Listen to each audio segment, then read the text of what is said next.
I'm Garnet Cook with Oregon OSHA. So what we're going to be doing, we have myself, Garnet Cook. I'm the pesticide coordinator with Oregon OSHA, and I've been with the agency for 27 years. And then we have Khadisha Mustafa. She is a senior industrial compliance officer out of the Eugene field office. And we're going to be splitting up this presentation. I will be covering the hazards of sulfur dioxide and going over the different types. And then Khadisha will be covering air monitoring equipment. Okay, so we're going to be covering, this is kind of the overview of the class. We're going to be covering kind of barrel treatments in general. We are going to be covering the hazards of sulfur dioxide. We're going to be looking at the personal protective equipment that's required. And the Department of Agriculture is going to be covering the licensing requirements. Then we'll have a break, and we'll be covering air monitoring. And then we will be covering the requirements for the written respiratory protection program. And so kind of to back up a little bit, we have with sulfur dioxide, this kind of gives you the background. When you look at what exactly is a pesticide, I use this umbrella analogy because the word pesticide is the umbrella itself, and all these other different pesticides come under that. So you can have insecticides, herbicides, fungicides, disinfectants, miticides, rodenticides, and fumigants. So sulfur dioxide as a gas is working as a fumigant. It's also acting as a sanitizer. And so whenever you're using something to take care of one of these activities, it is a pesticide. And so when you're using something as a pesticide and you are purchasing it as a pesticide and someone says, this will sanitize your barrels for you, it needs to be registered. So you cannot buy something from someone that's telling you it's a pesticide and have it not registered.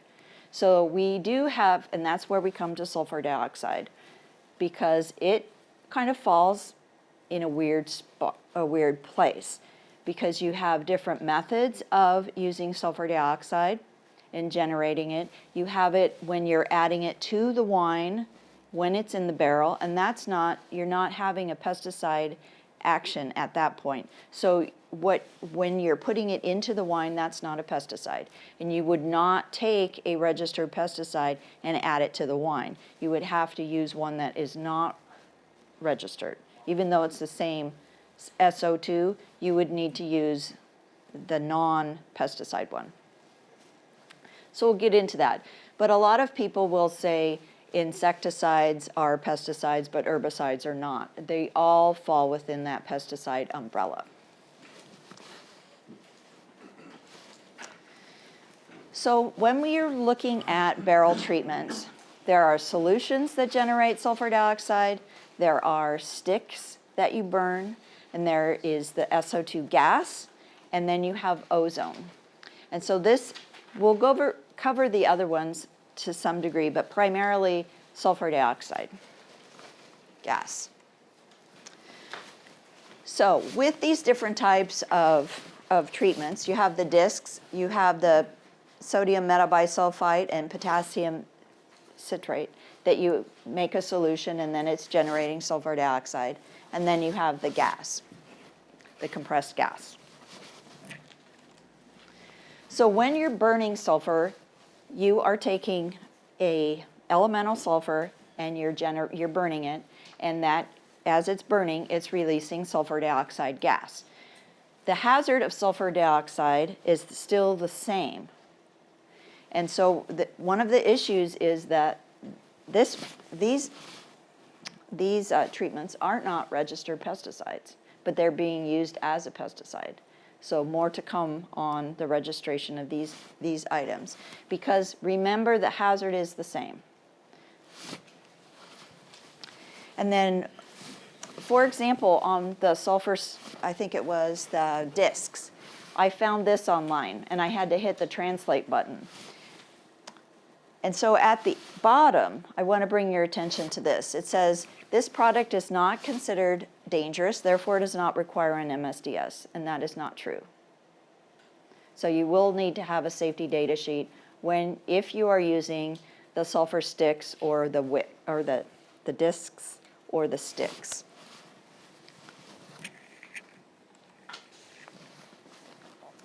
So, as I said, the focus here is on sulfur dioxide as a compressed gas for barrel treatments. And this is currently the only registered sulfur dioxide gas in Oregon is air gas SO2.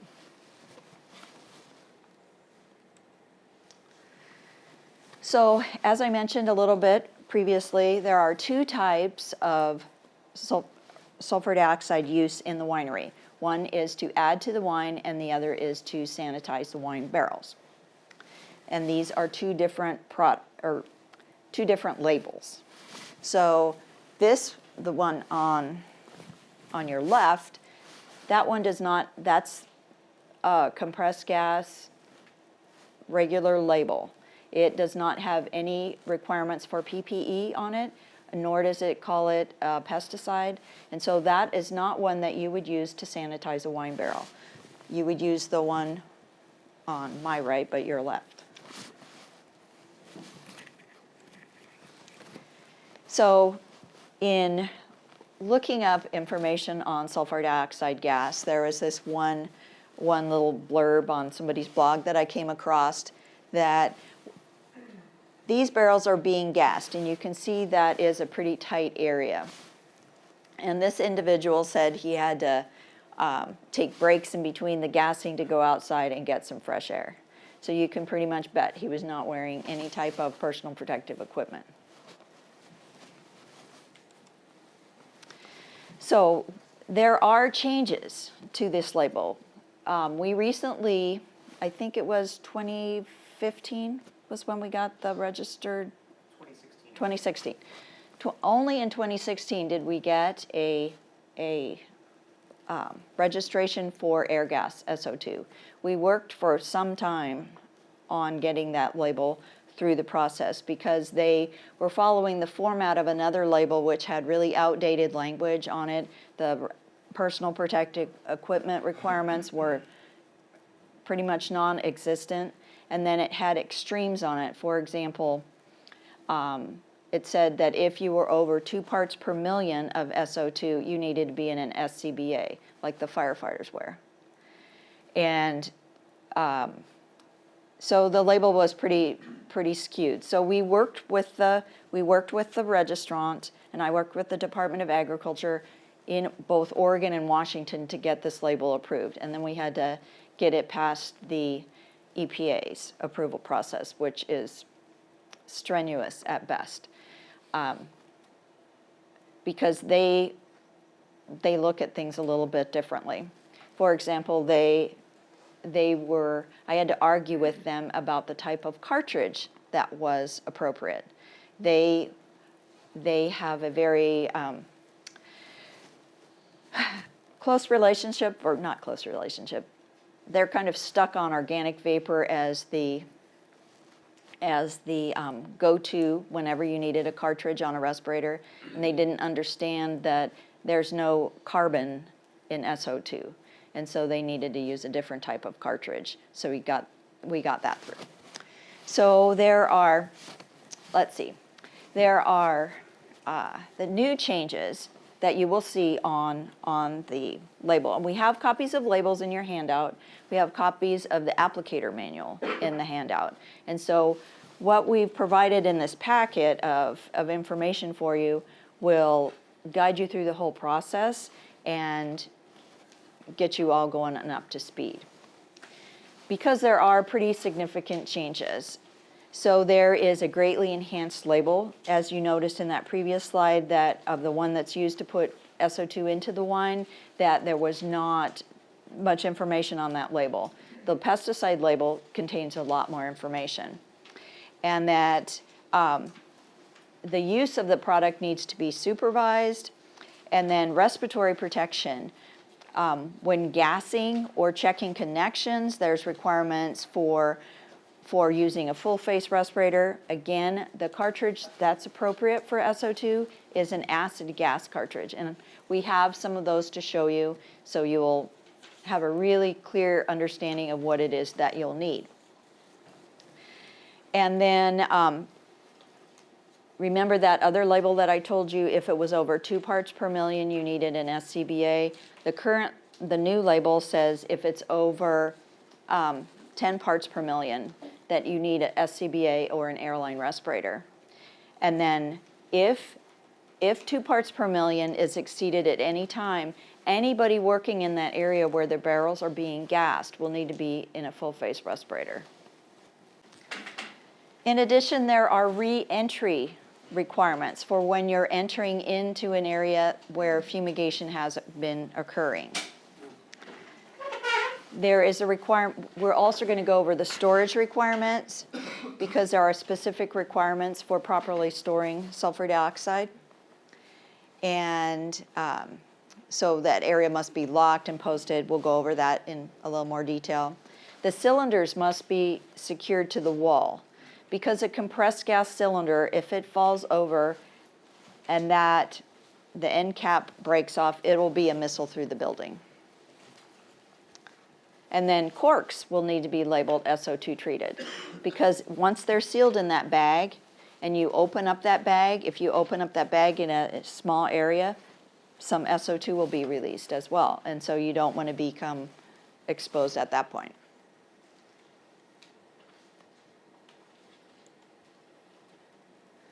So the first stop in this journey is to go over sulfur dioxide characteristics and health effects.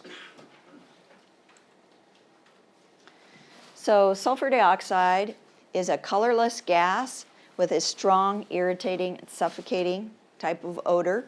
You'll notice the variation in the threshold, the odor threshold at when you can first smell it from 0.3 to 6 ppm.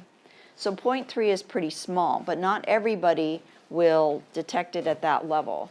And what that means is you can't use your ability to sniff it out as whether or not that's going to be protective. The entrance routes are through the eyes, skin, and through inhalation.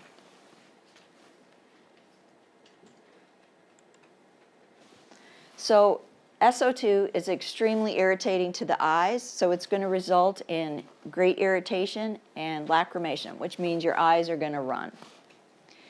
Severe corneal damage has occurred with direct contact with the gas itself. And or with liquefied SO2. So if you get that solution in your eye, you can have irreversible eye damage. You don't want to wear contact lenses when you're working with sulfur dioxide gas because it can get, as a gas, it can get underneath of your contact and hold it in that space underneath of your eye. So skin contact. When you have direct contact with the liquid or with escaping compressed gas, it can cause frostbite. And contact will also irritate the skin and burn the skin. And it will penetrate your skin and to get into your body. Though inhalation, and this is a respiratory protection class, so we're thinking a lot about anything that you can inhale, you will have get a choking sensation, you will have coughing, sneezing, runny nose, you get bronchitis and bronchoconstriction. Bronchoconstriction means when you go to breathe, you can't because your bronchial tubes, I almost brought a piece of broccoli because that is a good visual of what a bronchial tube looks like. It just constricts and you just can't get air. So high exposures will irritate the lung because as a fumigant, it's going to be inhaled deeply into your lung.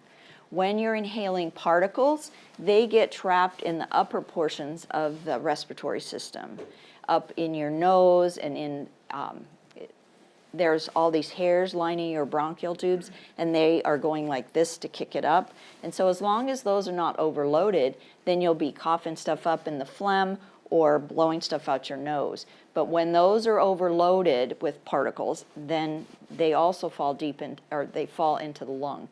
But gas will just get all the way down into your lung. And this pulmonary edema is when the lung tissue is irritated, it releases fluid. Just like if you whack your arm on something and it swells up, you're getting swelling with fluid buildup in your lungs. And when fluid builds up in your lungs, then you're drowning. So this is an example.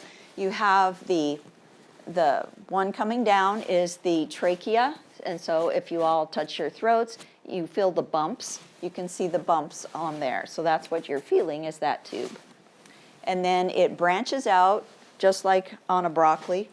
You know, the bronchial tube comes off of the trachea. So the branching off part. And then the little branches are the bronchioles. And then at the very end, so right like those are the alveoli.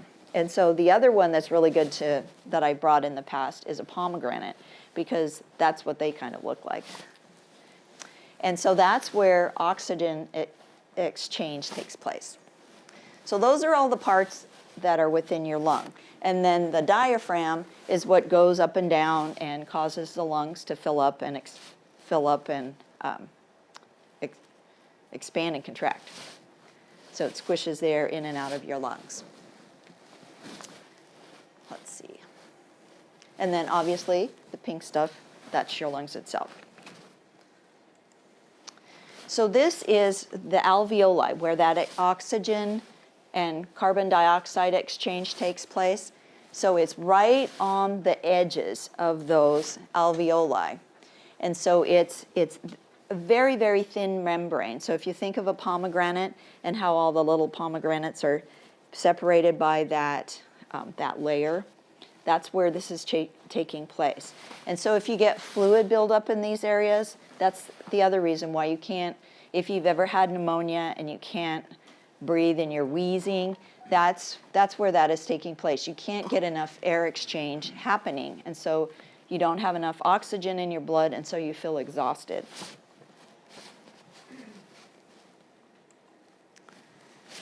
So here's an example of how those alveoli will fill with fluid, and so that's preventing that exchange. And so the one on the upper picture, it's clear, and you can see that little membrane. And so when you have all the fluid in there, you just can't get it out, and you can't. And then it's so deep into your lung, it just makes it very difficult. So if, for example, you have an exposure to sulfur dioxide gas, pulmonary edema isn't something that's going to happen instantaneously, and you need to keep in mind if somebody's had an exposure, they need to go to the doctor and be evaluated for pulmonary edema. There was an incident with an herbicide, acrolein, over in Utah a number of years ago, where an individual was using it to spray ditch banks in an irrigation ditch, and he had the equipment mounted on his truck, and a lady who lived nearby was trying to get into her driveway, and so he was moving the hose so she could drive in, and he had an exposure. He did the right thing. He took the safety data sheet with him to the hospital, but they didn't read it.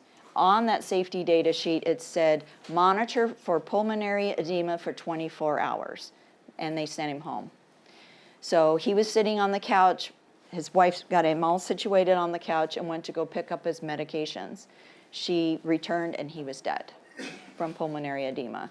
So pulmonary edema is a serious issue, and you need to make sure, if you have an exposure, that you push the people in the emergency room, because they might not have a background with this. And you need to say, you need to read this. This says pulmonary edema. Watch him for that.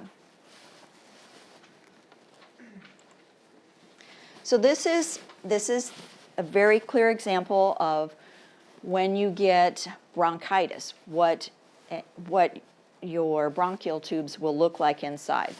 So the one on my right, I always get confused. So on your left, The one on the left is a normal looking one. You'll see the really thin walls, and so there's lots of room for air to pass through. So when you take a deep breath, you can feel it just rushing in, feels really good. When you have bronchitis and you go to breathe, it feels like someone standing on your chest. This is what your bronchial tubes are looking like.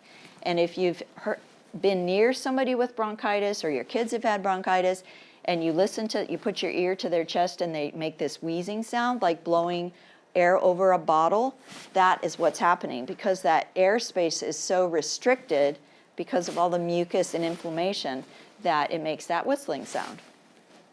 And so that's bronchitis means inflammation, the itis means inflammation of the bronchial tubes. So sulfur dioxide has also been reported to have chronic health effects in addition to the acute effects that we talked about. So chronic means something that will happen to you over the long term. So it's been tested but not classified as the potential for carcinogenicity to cause cancer. It may decrease fertility in males and females. Repeated exposures can result in the loss of sense of smell, headache, nausea, vomiting, and dizziness. And so with the respiratory system, you can have bronchitis with coughing, phlegm, and shortness of breath. So anytime you have an initial exposure and then a subsequent kind of exposure, you're more reactive to smaller amounts. And so you will feel that shortness of breath means your bronchioles are constricting, so you can't get a good breath. Phlegm means you're coughing that stuff up, and it can get really intense. So the loss of sense of smell, I have a coworker that has no sense of smell, and so what that means is you can't taste your food. So if you're in the wine tasting, that's kind of a significant loss, and you can't tell the difference in the wines. And then with mixed exposures, if you're smoking, it can worsen your respiratory systems. Kind of like with asbestos, if you're exposed to asbestos and you're a smoker, your chances of developing a disease is much greater than if you were not a smoker working with asbestos. And then chronic lung disease, bronchitis, and emphysema. So with emphysema, you're not getting that exchange taking place, and so then you're needing to be assisted with an oxygen tank, because otherwise you're just extremely exhausted all the time. So I want to go over some definitions that you'll see when you're reviewing the material safety data sheet, and on the label you will see these terms. So you will have TWA, that stands for time weighted average. In Oregon OSHA looks at it as a 8-hour time weighted average, because we're figuring you're working an 8-hour day. And so when something is based on a TWA, it's the average over that 8-hour period.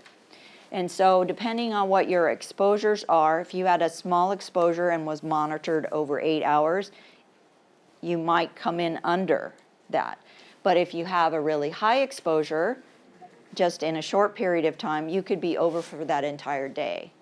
I did noise monitoring one time on a chainsaw operator. He was cutting down an oak tree.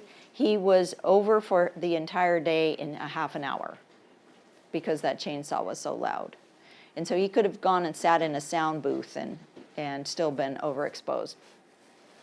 So it depends on the degree of exposure and the concentration. I was trying to say frequency, and I was like, that's not the right word. Okay, PEL is permissible exposure limit.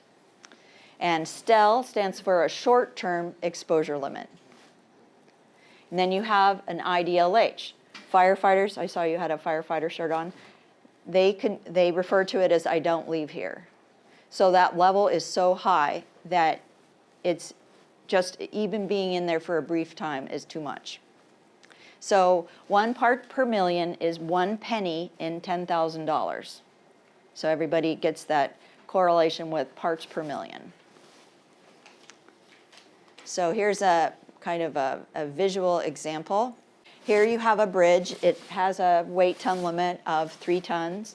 That's kind of like the IDLH. You don't want to exceed it because bad things could happen. So if you're going on that bridge and you exceed that IDLH, then you can have a crash. So that's kind of a visual for you. So for sulfur dioxide, the exposure limits, the OSHA permissible exposure limits are 5 parts per million for an 8-hour time-weighted average. NIOSH is the National Institute for Occupational Safety and Health. They put it at 2, and so that's what the label is looking at. 2 parts per million for 10 hours and 5 parts per million as a STEL, the short-term exposure limit. So that's a 15-minute period, the STEL. The ACGIH, which is the American College of Government Industrial Hygienists, put it much lower at 0.25 parts per million for an 8-hour time-weighted average. And the IDLH is 100 parts per million. So that bridge crash, 100. The vapor density is 2.2 and air is 1, so it's heavier. So where this comes into being an issue is if you're working on a loading dock, gassing barrels, and you have that depressed area where the trucks back up and load barrels. If somebody is outside of the truck, walking next to the truck, and you're gassing barrels on the dock, that low space would be where the SO2 would settle. So that's something to be aware of. So sulfur dioxide reacts violently with oxidizing agents. So perchlorates, peroxides, permanganates, chlorates, nitrates, chlorine, bromine, fluorine, sodium hydride, and other reducing agents, lithium, zinc, aluminum, and their hydrides. So it's not compatible with ammonia, brass, and copper. And it reacts with water or moisture to form sulfuric acid. So for firefighting, if you have a fire and firefighters are coming in, you need to communicate ahead of time with your emergency responders so they know where your SO2 is stored. It doesn't burn, but the poisonous gases are produced in the fire and the containers may explode. So they need to know that. So they need to know that if they're fighting fire next to where you're storing it, that it's not going to explode and collapse a wall and kill them. And they love to come out and see where you have things stored because then they know how to properly respond. So we have on our website, and the website will be at the end, and so it's in your handouts.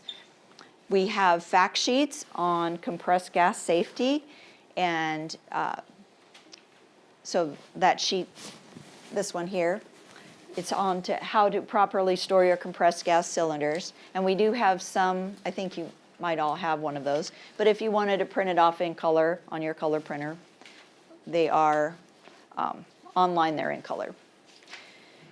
So they have to be labeled with the pesticide storage area, and so they need to be kept in a locked, dry, level, well-vented area at normal temperature. So you don't want to store them on the side of your building that gets the afternoon sun.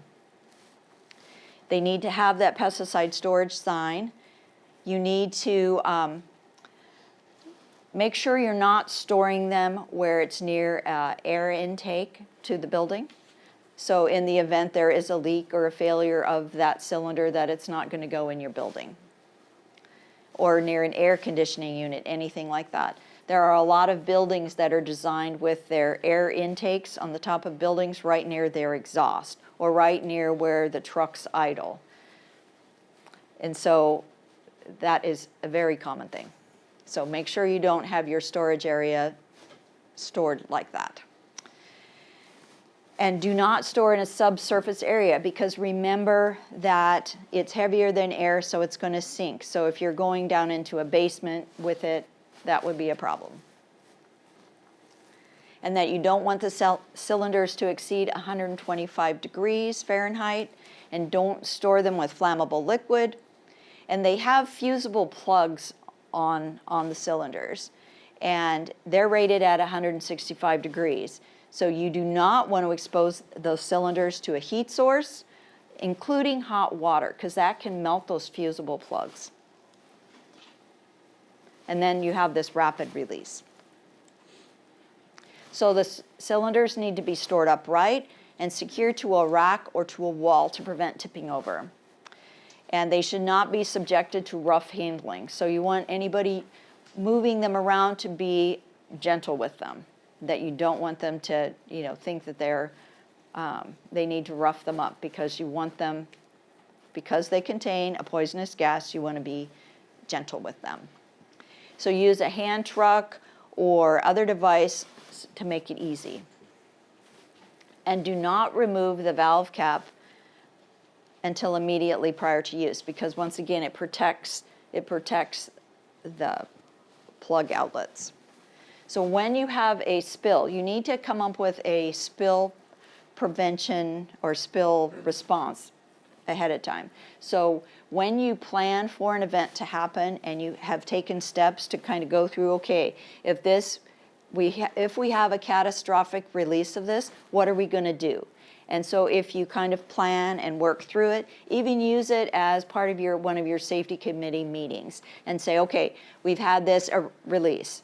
What are we going to do? And you kind of work through it. Then you identify shortcomings in your program or in your emergency response plan. Because if everybody's going to go through one area that happens to be in a dip, if that's the exit route and SO2 is going to settle in that dip, you wouldn't want that.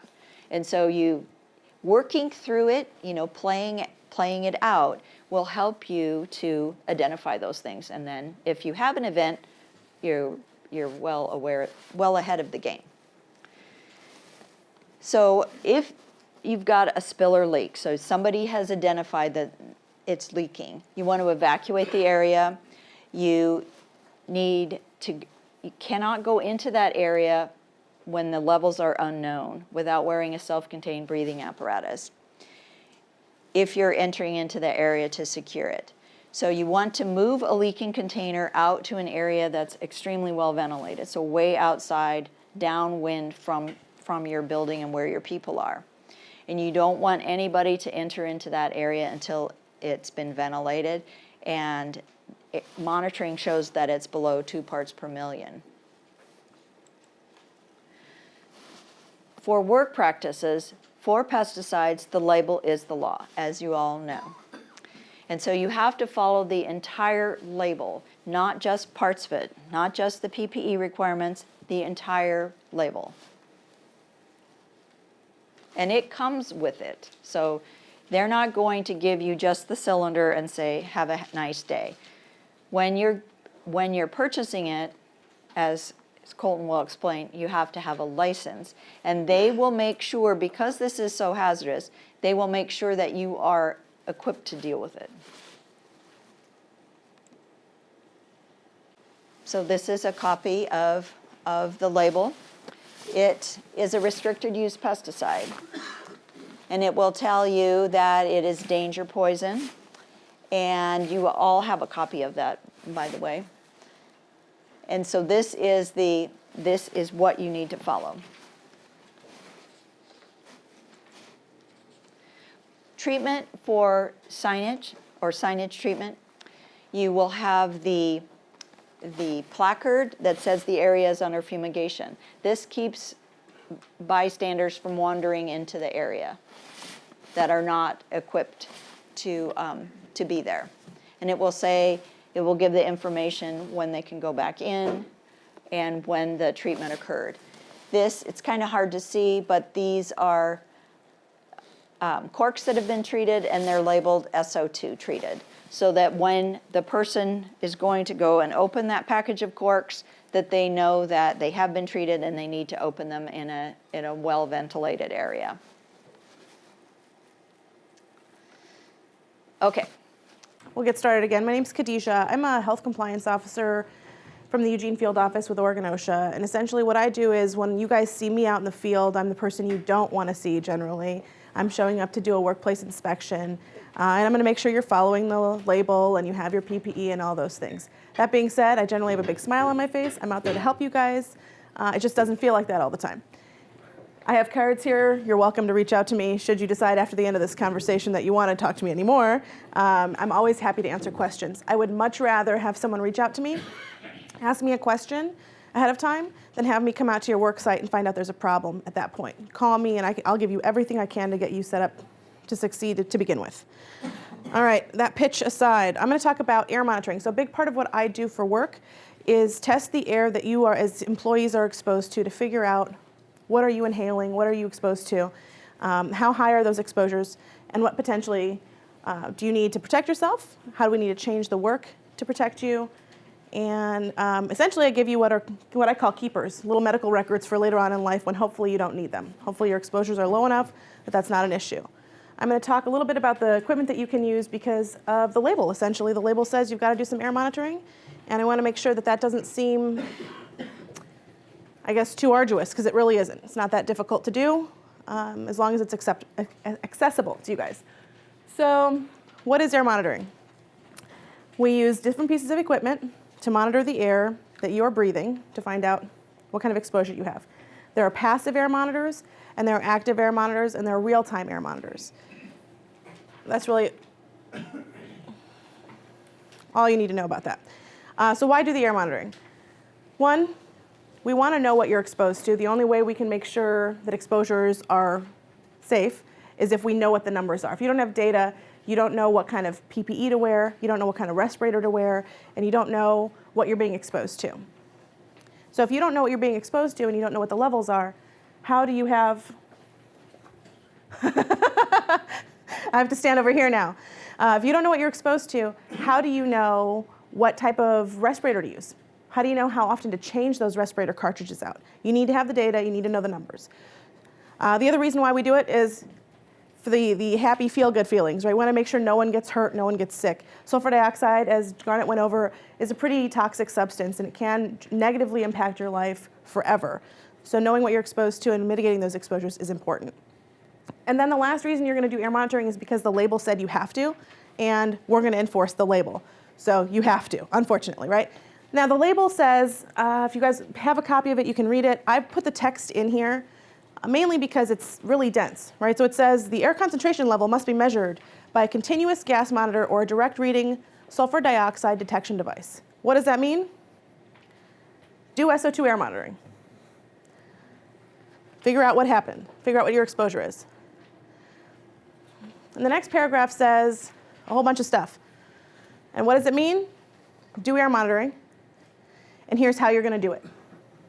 2 15-minute periods during the task to figure out whether or not you reach this 2 part per million limit. If you reach that 2 part per million limit, then you need to wear a full face respirator. If you reach greater than 10 parts per million, you need to wear supplied air or an SCBA. And then the second part of that, the third part says, well, how do you stop using your respiratory protection? If you find a way to limit exposures, so from now on when I open up that bag of corks, instead of opening the bag right in front of my face and inhaling all that sulfur dioxide, now I use a fume hood to open it. And that fume hood exhausts all that away from me. Or now I open them outside away from my face. Now I've changed the way I do the task. My exposure is lower. Can I get out of this respiratory protection? Well, you've got to do some more sampling and figure it out. 2 15-minute samples that show that your exposure is 2 parts per million or less. So those are your requirements per the label. The label also says keep records. And you need to keep records because we're going to ask to look at them. Your employees could come back later, or as an employee, you could come back later and say, I want to know what my exposures were. And then they go both ways, right? Sometimes they're used to prove exposure to an employee, and sometimes they're used to disprove employee exposure. So you need the records to do that. Slow me down if you need to. This can either be really boring, I can go really fast, or I can get really crazy. That's up to you guys. So there's different ways to do sampling. I put a whole bunch of different things up here, right? We've got sorbent tubes. These are little things that you use a pump to draw the air through, and the air reacts with the different materials in there. And depending on what color you get a different reaction that occurs, and it tells you how much of that specific contaminant might be in the air. There are some pumps that we use. In the case of sulfur dioxide, really the pumps aren't as helpful. What you're probably going to see most and what air gas would rent to you is going to look something like this. And I'll pass these around. And they're just little meters that clip to your shirt. That is a filter over the sensor. I'll hand you that. And there's a little pump in there. I'll hand you that. Just sort of send it around. And it will sample the air. It'll give you a readout instantly. It'll tell you what your current exposure amount is, and then it'll tell you what your time-weighted average is, which is that number averaged out over a period of time, depending on what you set that period of time to. Plug it in the computer, or you can do it. There's all kinds of instructions for how you can set that up. So Airgas will, when they sell you your registered sulfur dioxide, they also have this equipment available. I believe they have it available for sale and to rent. It's not that hard to use. It's not unapproachable.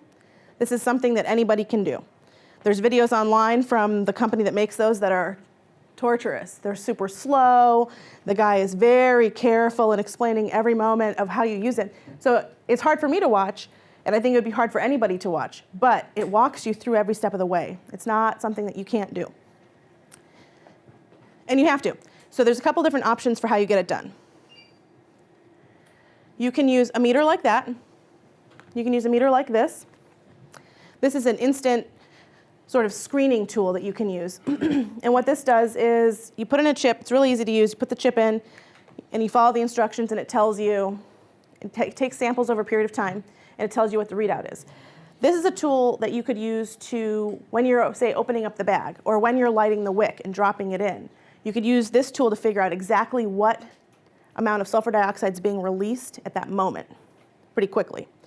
The other one that's going around is going to give you a more general, it's not going to give you, for this particular thing right here, right now, this is what's happening. You can get that off something like this. One other tool that you guys can use, and you might use if you have confined spaces on your property, ooh, party foul,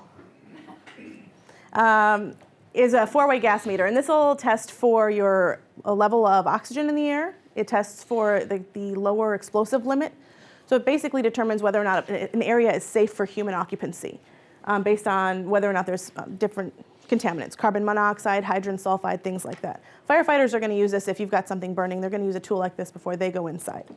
So one thing to keep in mind is you've got your compressed gas cylinders of sulfur dioxide, and you have an emergency happen. And as Garnet mentioned, you want to tell your emergency responders where your hazardous materials are, right? Well, there's sulfur dioxide here. We've got pesticides stored here. Why do they need to know? When the firefighters fight that fire and they pour water on that building, that water and that sulfur dioxide are going to form hydrogen sulfide gas, and that will kill them, right? So that's why those little things, you need to keep them, the buildings posted. They need to know what's going on and where they're going. And they're going to use tools like this to make sure the place is safe for themselves. Why wouldn't you guys be making sure the place is safe for you as well?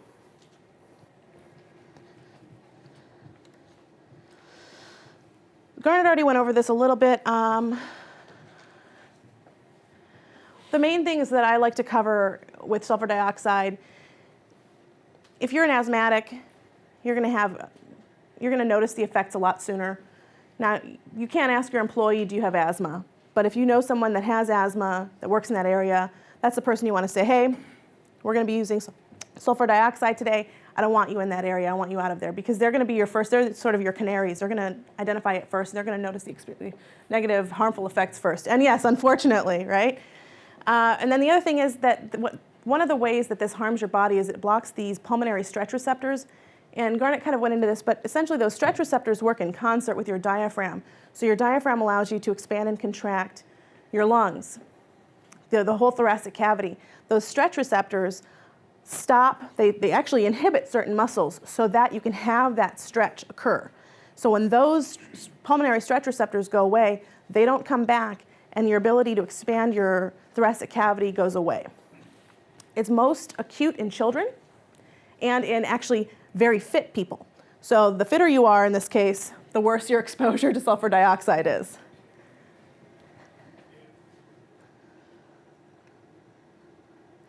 So how do you figure out when do I sample, how do I do it, how do I figure out what my exposures are? You have to look at the tasks. So you've got an SDS and a label that are kind of going to drive you. You know you're looking for sulfur dioxide. That's what you're sampling for in the air, right? And the label tells you pretty much how to do it, what intervals they want those samples taken. Now you got to figure out, well, who's got exposure? Who's working around it? Sometimes you're right down in there, you're the person doing the job, or you're with 3 other people doing the job. You know who has exposure. And sometimes you're in the other building, and it happens over there, and you don't know who has exposure. You don't know about the guy who comes in to get supplies constantly that's in and out of that space. But a worker in that area would know. So talk to the people that actually do the tasks. Talk to the people around those tasks to figure out when they have that exposure to the sulfur dioxide. And like Garnet mentioned, are there any lower levels that other people might be on that have exposure? Trying to really think out the entire process of how you use it, where you use it, and when you use it. And then you have to decide, do you want to sample the area using something like this, or do you want to sample the person using one of those meters that goes around that goes right here on them? A person can wear this as well, but. And then you look at the permissible exposure limits. And so our permissible exposure limit for OSHA is set at 5 parts per million. And that's higher than this sort of target on the label that says 2 parts per million. And Garnet mentioned that NIOSH set the 2 parts per million level. Essentially, OSHA permissible exposure limits were set back in the 60s and 70s using really old data. We know a lot has changed. We have smartphones. We have access to a whole bunch more information now than we did before. Shoes that were made back then are not the same as shoes that were made now. So the idea that this 5 parts per million is biologically relevant to us now is really flawed, right? It's really old information. So the NIOSH number of 2 is a much more protective number for your employees, for you guys. And even better is that ACGIH level of 0.25, because that's actually based on relevant scientific data. They change those numbers every year. I always, this is my cautionary tale, we drew a line in the sand and said you're safe here, but OSHA's permissible exposure limits are a bare minimum, and they are really a bare minimum level of protection for people. And theoretically, the label is going to be better based on more relevant science, and then that ACGIH number is always going to be a better number, in my humble opinion. The state of Oregon didn't say that. So when you look at the task, right, what are you doing? How long are you doing it? Does anyone want to talk and tell me a little bit about how they use sulfur dioxide? Ooh, no takers. All right, fine. I'll talk to you guys about stuff I don't know about then. But if anyone wants to throw in a relevant example of how they use the chemical, I'd be happy to actually discuss that and talk about how I would sample for that particular situation. So how long am I doing it? How exactly am I doing it? Am I using the gas? Am I using a wick? Am I burning something? Am I just putting a hose into the barrel, covering it up, and stepping my face away? Am I right on top of the barrels because there's no other space to do the task, like that picture that Garnet showed? Those are all going to be relevant for how much exposure you have as a person, right? If my face is directly over the barrel, there's no way I'm not breathing it. If I can just simply move my face away, now I have a whole bunch less exposure. If I'm shorter, I have more exposure than if I'm taller, right?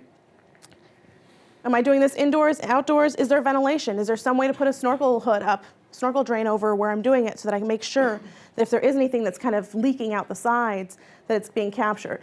Or better yet, when I'm opening the barrels after I've gassed them to rinse them out, that's when I'm going to get a poof.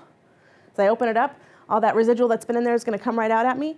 When I'm swirling and dumping out that water, there's residual sulfur dioxide coming out at that point.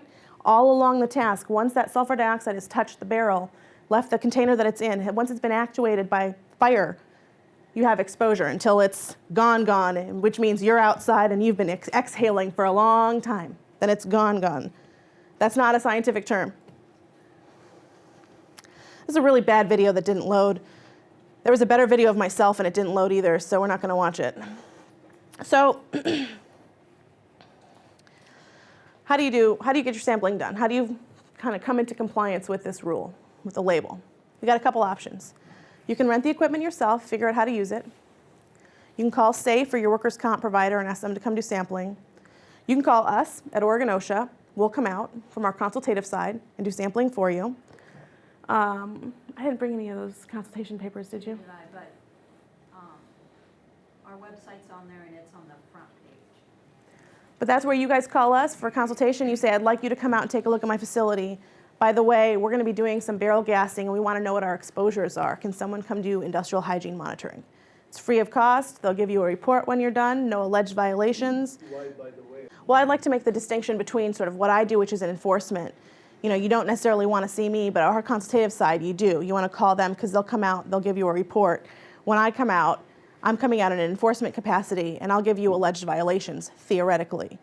Hopefully not. Hopefully you're in compliance, and I walk away and say, have a nice day. But if not, they're going to be identifying hazards and then giving you suggestions and recommendations to move forward into compliance. When I come out, I issue alleged violations. Yeah, you can look that up. There is a lab called Galston, and they'll rent you this equipment along with the calibration equipment. And it's actually, like I said, very easy to run, very easy to operate. And then we have resources on our website for how to manage your respiratory protection program, how to manage your hazard communication program, and the fact sheets on compressed gas safety. I double dipped on that. So that's it for my presentation. So what we have is a bunch of personal protective equipment, because you can see it's kind of hard with the lighting, but this individual is not wearing any type of personal protective equipment. There are bare arms, no respiratory protection, no gloves, zip. So she's not wearing what she's supposed to wear. So when we were working with Washington on this label, we wanted to make it really clear. This one will be, if you look at just general pesticide labels, they can be pretty confusing as to what not to wear. This one's pretty easy. Well, I'm not going to say as you know, there's different gloves. If you hadn't noticed, there are a wide variety of gloves available out in the world. So I'll just kind of explain these a little bit, and then we'll go specific to the label. After I go through all the PPE, then we'll look at what the label is telling you to wear. So this is kind of an important thing. These are nitrile gloves, and a lot of pesticide labels will say use a nitrile glove. These gloves are exam gloves, like if you go to the doctor. So these are providing protection from body fluids. These are not protective against chemicals. And so you would not use these. If you look on a label, it will reference 14 mils thickness. These are not 14 mils. These are very, very thin, and chemicals will easily get across that. Pesticide labels select gloves based upon the solvents that are in the chemicals. And so not all products will require the same type of glove. Nitrile, as these are pretty common with most products, but there are certain pesticides which have solvents inside of them that these are not protective enough.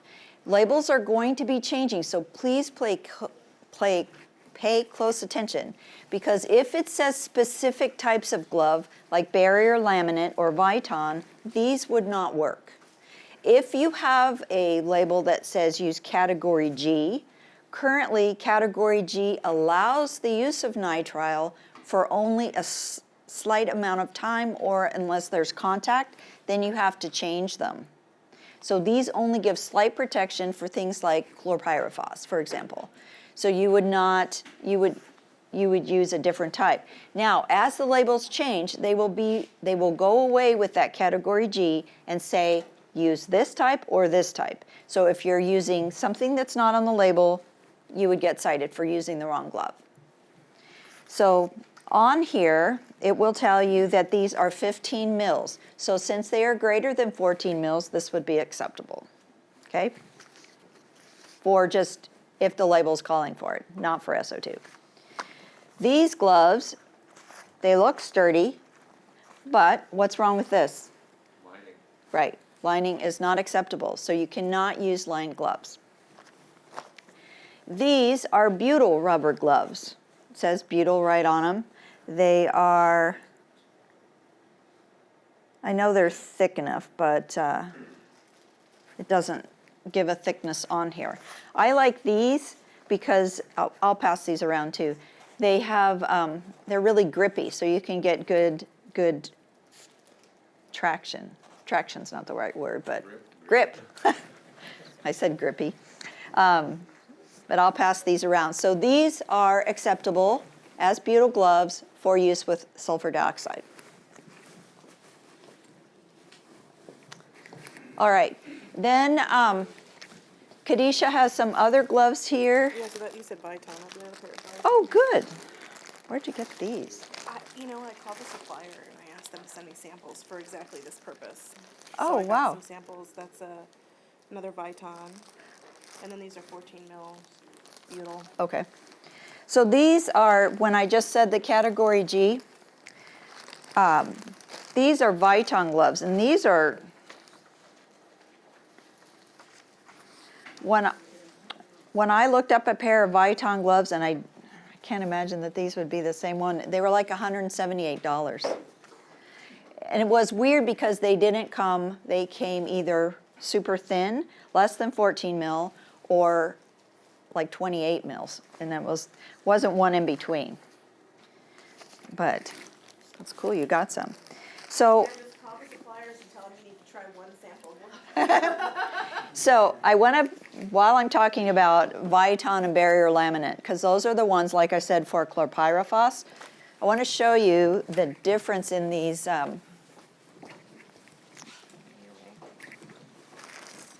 This is barrier laminate.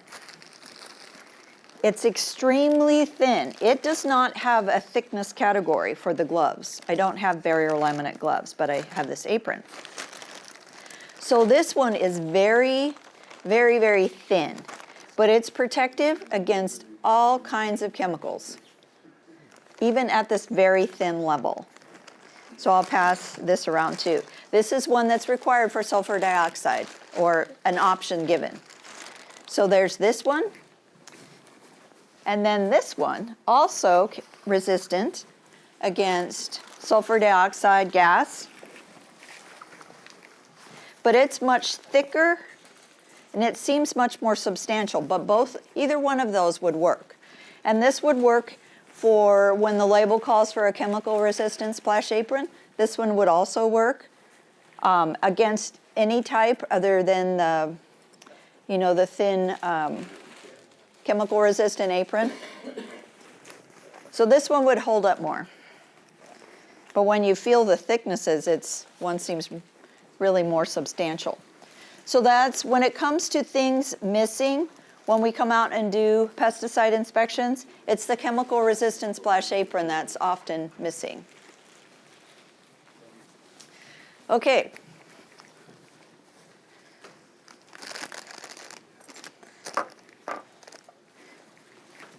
So before I get into the respirator, or I'll do the Tyvek.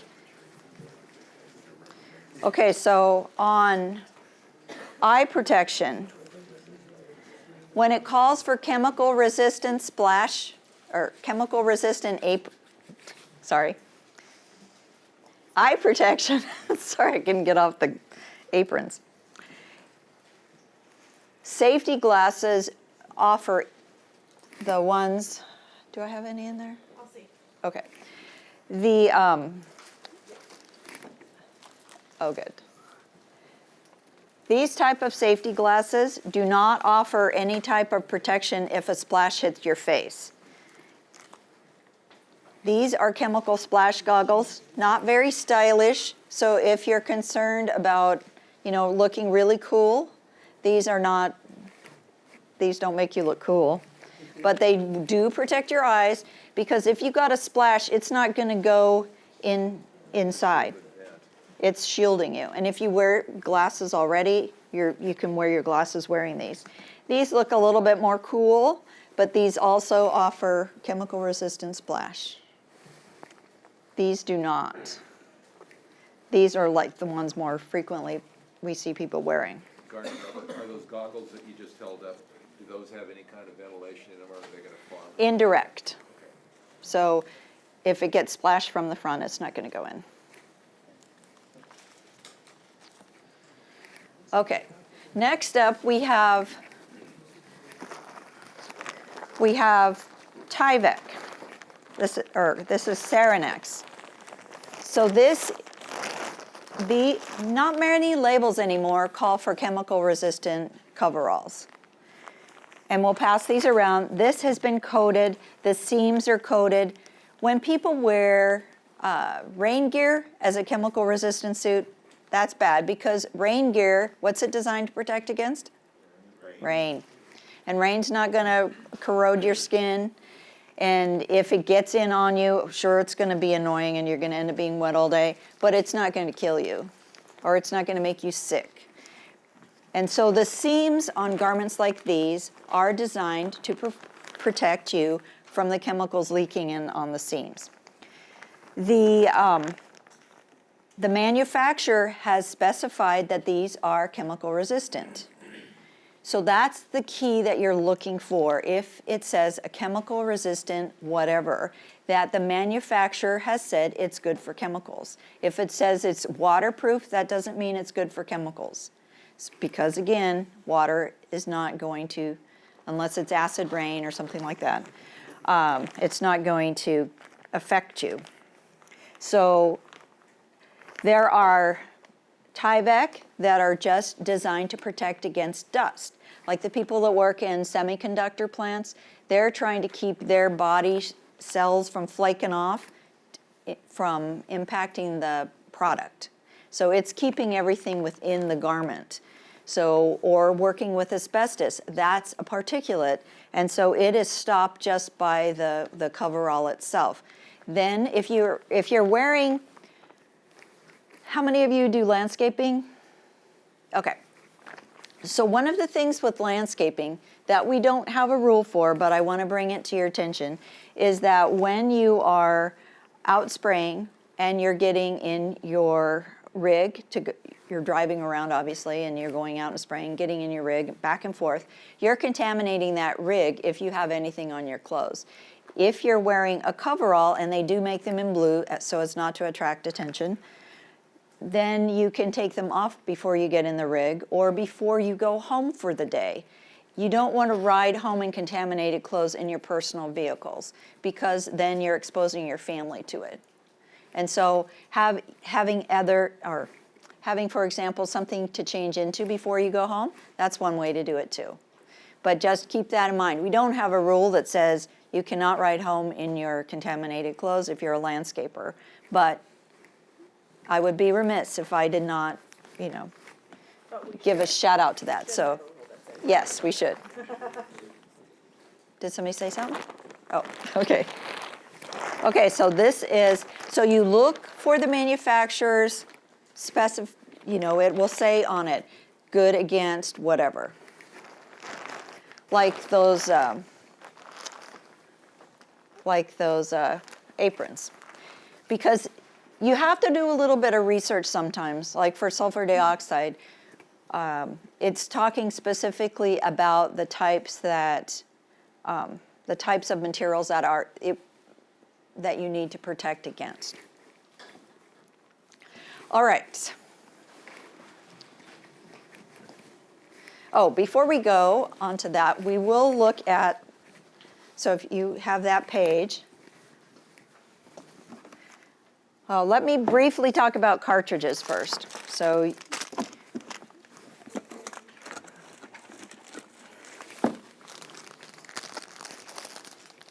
okay, yeah. Okay, so remember when I said that I was arguing with the EPA about the type of cartridges? This is an organic vapor cartridge. It's black.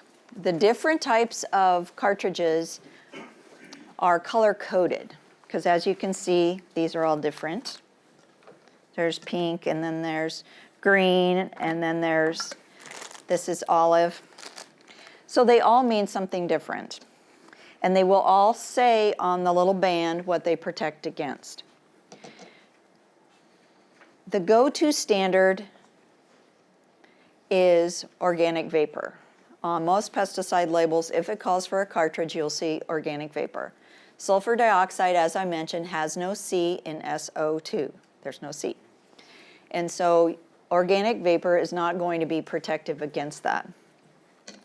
So you would need one that offers protection. So this one, and I'll pass this around, it says SD on there for sulfur dioxide. It's an acid gas cartridge. That's what the white band stands for. So this one would work for sulfur dioxide. This olive one is also good for sulfur dioxide. This is a multi-gas cartridge. So while it is a multi-gas cartridge, you cannot go into an area if this room had, for example, chlorine, hydrogen chloride, sulfur dioxide, CD, chlorine dioxide, hydrogen fluoride, organic vapor, hydrogen sulfide, ammonia, formaldehyde, and MA, methylamine maybe? Yeah, that's probably methylamine. If you went into a room with all those things, you could not wear these. But if you had different rooms, and in one room you had formaldehyde, one room you had sulfur dioxide, and so you had all these rooms with these different chemicals, instead of making your employees check, say, okay, I'm going into the ammonia room, let me put on my ammonia cartridge. Oh, I'm going into my organic vapor room, I need my organic vapor cartridge. Oh, I'm going into my hydrogen or sulfur dioxide room, I'll wear the acid gas one. Instead of wearing all those different ones, you would use this one. So the employer would use just this olive colored one instead of having, 6 different colors, okay? So that's the benefit there. Now this magenta colored one is for particulates. So if you're doing fertilizer applications, that type of thing, and it's dusty, you use the magenta one, okay? And it comes in different things. Let's see. I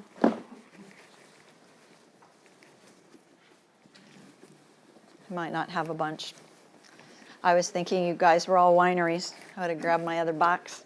So most pesticide labels, if it says use an organic vapor cartridge and a NRRP filter, that means you're combining 2 things together.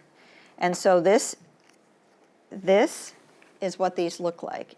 They can also be a big this one could be also a big pancake. So if it says use a dust mist respirator, it's asking for a particulate filter. If it says organic vapor, it wants an organic vapor with something on top of it. Okay? Cherries. What? Cherries. Cherries? Cherries on top. Oh, yeah. And so this is what those used to look like. They're very old, kind of looked like insulation. This is an old version of what they used to call a pesticide pre-filter. That does not exist anymore. And now it's just called an NR or P. What the N stands for is it's not resistant to oils. R stands for resistant to oils for a little bit, and P is oil proof. And so P, if you're going to have a mixture, depending on what you're adding into your pesticide mix, if you're adding any oil into it, then you need the P. Okay, so let's look at, I wanted to make sure we got the difference between the cartridges. So we have for sulfur dioxide, what works, you can have the acid gas cartridge or the multi-gas. There's also one, this is olive. There's also a yellow one that's an organic vapor and acid gas, just those 2, and it's yellow. And then you have the olive, and then you have the acid gas, the white one, okay? So you cannot add 2 things together. Like you cannot, there's no way you stack these things together, okay? Just so you know. There's one VAPAM label that actually says that. Use a TC84A and a TC23C, and you can't do those things. The EPA has a problem understanding respirators, and so we're working on trying to get that corrected. So this is the full face respirator.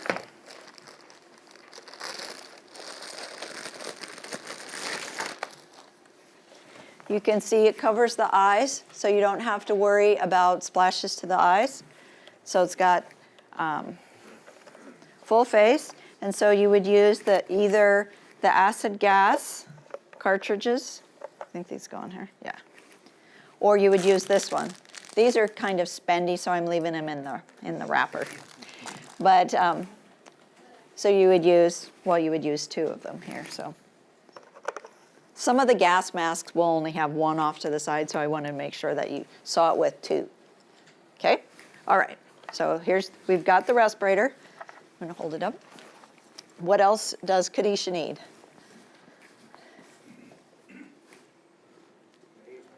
Apron, okay.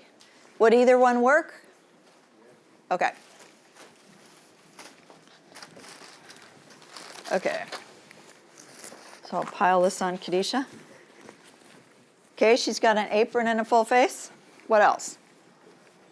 Gloves, what kind? The green ones? Okay.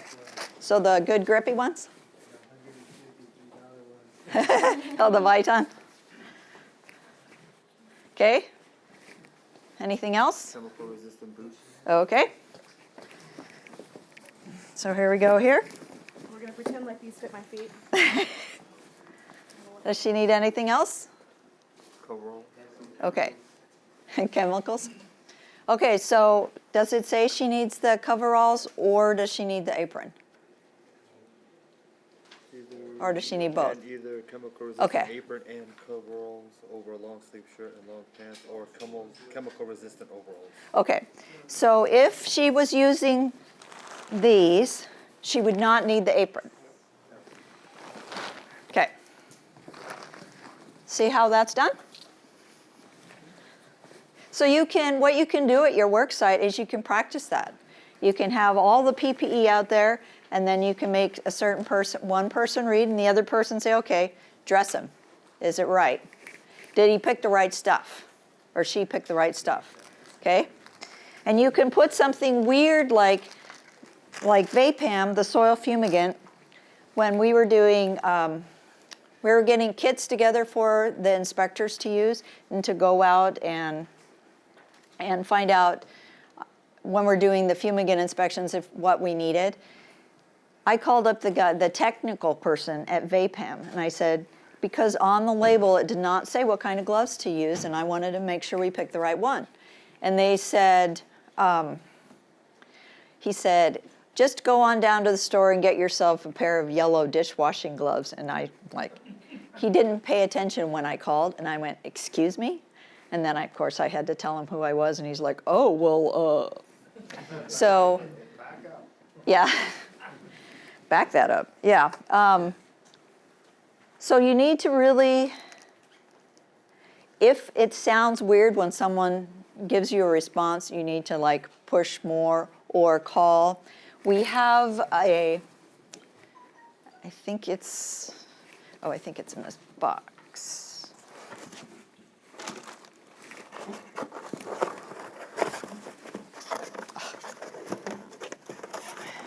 Because this is SO2, I didn't bring a bunch of these for everybody, but we have these brochures available, and it's got the glove chart in it. And the glove chart helps you make your proper selection. And so that's why I was looking for him to give me what kind of category it was so I could go down the list, because it's A, B, C, D, E, F, and then it goes across. But as I said, the labels are changing to just identify the ones that only give you a high level of protection. And so stay tuned to the labels for that change. They seem to be changing quicker than the respirator part. Okay, so So what if I want to protect myself from particulates and the acid gas? Can I just throw a purple one on here and call it good? no, because you don't switch your... Okay. So what you would need is there are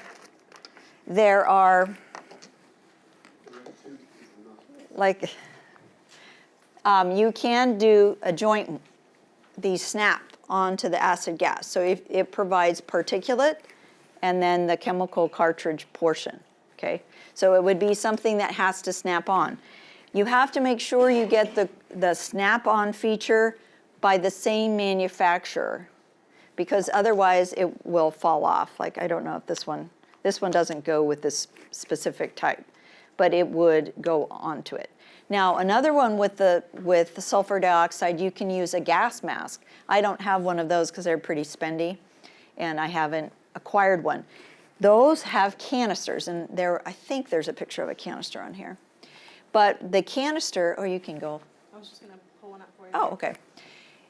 For a canister, it has the particulate component within the shell itself. Now, they're much bigger than this. You've seen the tear gas masks that the police use.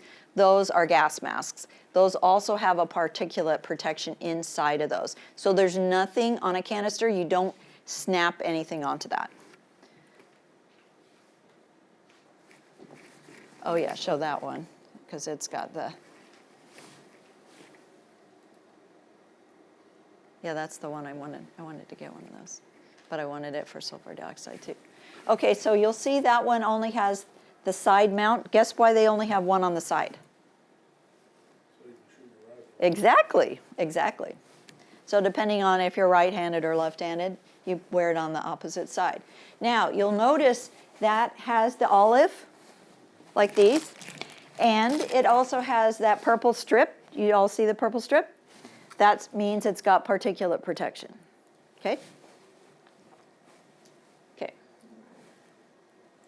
No, that one wasn't as expensive as some of those other ones I saw. All right, then you want to talk about supply air as well? Sure. Does anybody here do sandblasting? No? Okay. Painting? Spray painting? Okay, good. So one of the triggers on that label is if you hit that 10 parts per million, then you have to use supplied air. So that's not, you're no longer using a respirator that has a filter or something on it that's purifying the air for you. You're providing yourself with clean air. And that's either coming from a tank or from an airline hose. So that's what that can look like. Or like this with the helmet, the hat. When I managed hazardous waste, I had to wear one of those all day long with an airline hooked up, just depending on the different products you're using. All right, I'll get out of your way. Okay.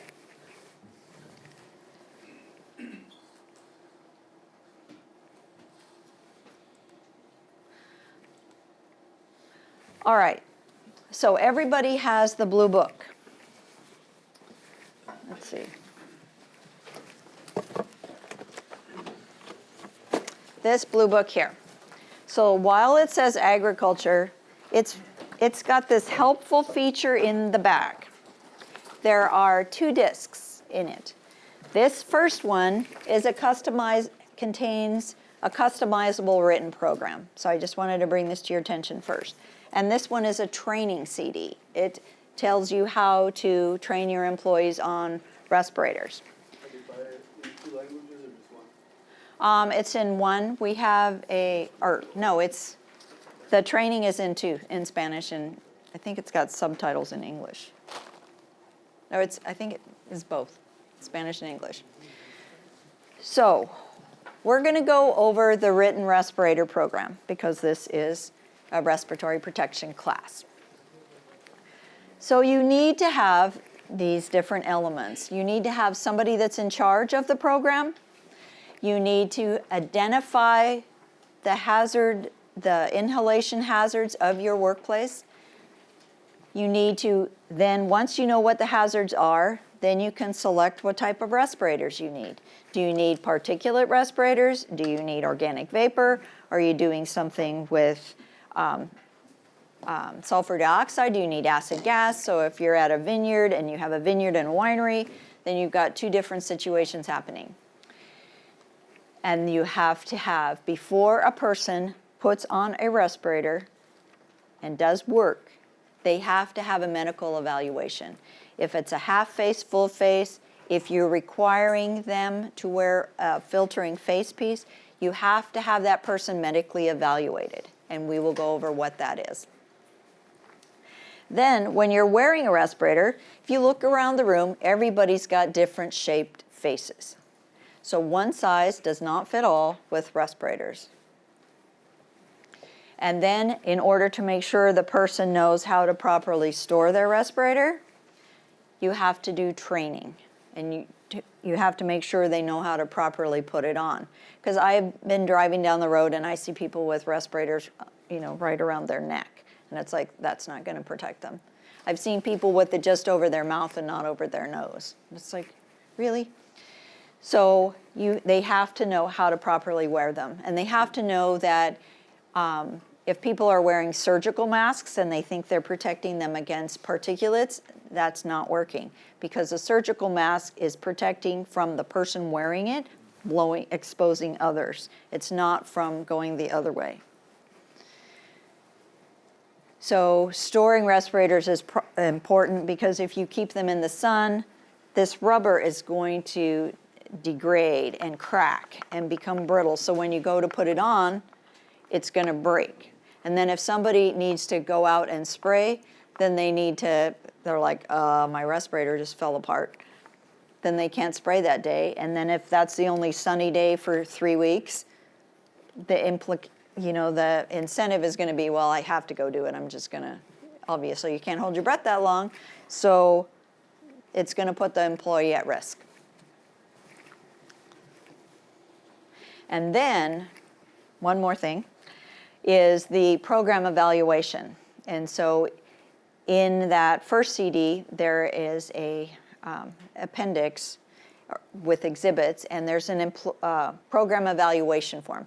That's pretty easy, because why you need to do that, and it's an annual requirement, is you're making sure that anybody required to wear a respirator is doing so correctly. And you're asking them, do you have any problems with this? And they say, well, it's really uncomfortable, or I'm having a hard time breathing, or I'm getting this rash after I wear it. If they say anything like that, or your safety committee inspections are showing that people are storing things improperly, you put that all into the program evaluation, and then say, after we identified this problem, this is how we corrected it. And that's making your program work for you. Because then you can show up, or you can see that maybe we're not using the right cartridges, or, you encourage people to do a little bit of work and to figure out, you want to make this work for you. It's not something that just sits on the shelf. Yes? I got a question. How come they don't put enough emphasis on how not to fail in a business instead of what not to do, as in safety? You mean keeping your employee? Startup businesses, there's nothing out there that teaches people how to make sure they stay afloat and get ahead. But there's a lot of people out there trying to tell them you can't. I don't know. What I mean? Well, There should be more like that. well, you could start one. Okay, so when is a respirator program required? There are 2 different reasons. So the first is, are you exceeding an air contaminant level? So if you're overexposed to particulates, if you're overexposed to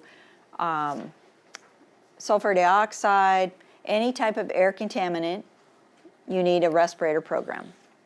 If the pesticide label requires you to wear a respirator, you need a respirator program. Or if you, the employer, want to go above and beyond, because you want to be on the more protective side and you require your employees to wear respirators, the respirator program is required. And then if the employees want to wear respirators, but you're not requiring it, the labels aren't requiring it, you're not exceeding air contaminant levels, then only a portion of it is required. And that's called voluntary use. So you need, as Khadisha said, you need to evaluate what the respiratory hazards are. So I heard somebody mention filberts.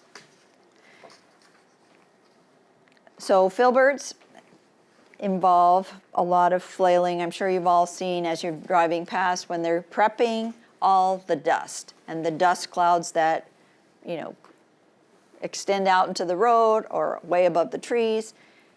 That's an air contaminant. It's a nuisance dust, but it's an air contaminant. That needs to be evaluated. If you are spraying things that require so that will kick you into the respirator program just on the dust. But if you're also doing stuff in the shop, if you're welding, if you're spray painting, if you are applying pesticides, all those things are what you need to evaluate for respiratory hazards. So you need to ask yourself, okay, what am I doing that I could be inhaling? And so you look around, that's part of your hazard assessment. And there are checklists in the back on, okay, what are our potential respiratory hazards? And then you want to make sure, as I said, that employees are medically available, or medically evaluated to make sure they are medically able to wear a respirator. Because if, for example, you're spraying in the greenhouse and you assign a person a full-face respirator to go in and spray, if you have not medically evaluated that person, you might not know that they're claustrophobic.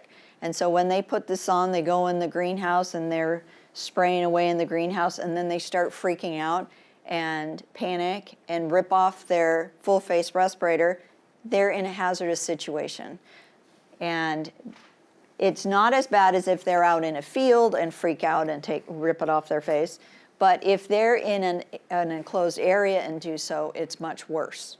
And so, and plus, you want to make sure that they can breathe, because if someone has asthma and puts on a respirator, or they have some type of heart problems and they put on a respirator, they could be put in life-threatening situation. So before a person wears a respirator on the job, they have to be medically evaluated. Is that just once, or? Yes, or unless you have you do it one time unless you have, like you've developed pneumonia. I had pneumonia at one point, and so when we do our medical checks, the physician asks me a bunch more questions to decide whether or not I need to do additional tests. And you go by what the physician says. OSHA only requires it once, unless there's a medical issue. Do you have to have that evaluation if the use is at will? Yes, I'll get to that. I thought I saw some, but it was. Okay, and then when you're wearing a respirator, when it's required by the label, you need, or required by the employer, you need to be fit tested to make sure that the respirator fits. Because as I said, everybody's face is different. And then we need to make sure everybody is trained to use the respirators. One time, I asked an employee, how do you tell if this respirator fits?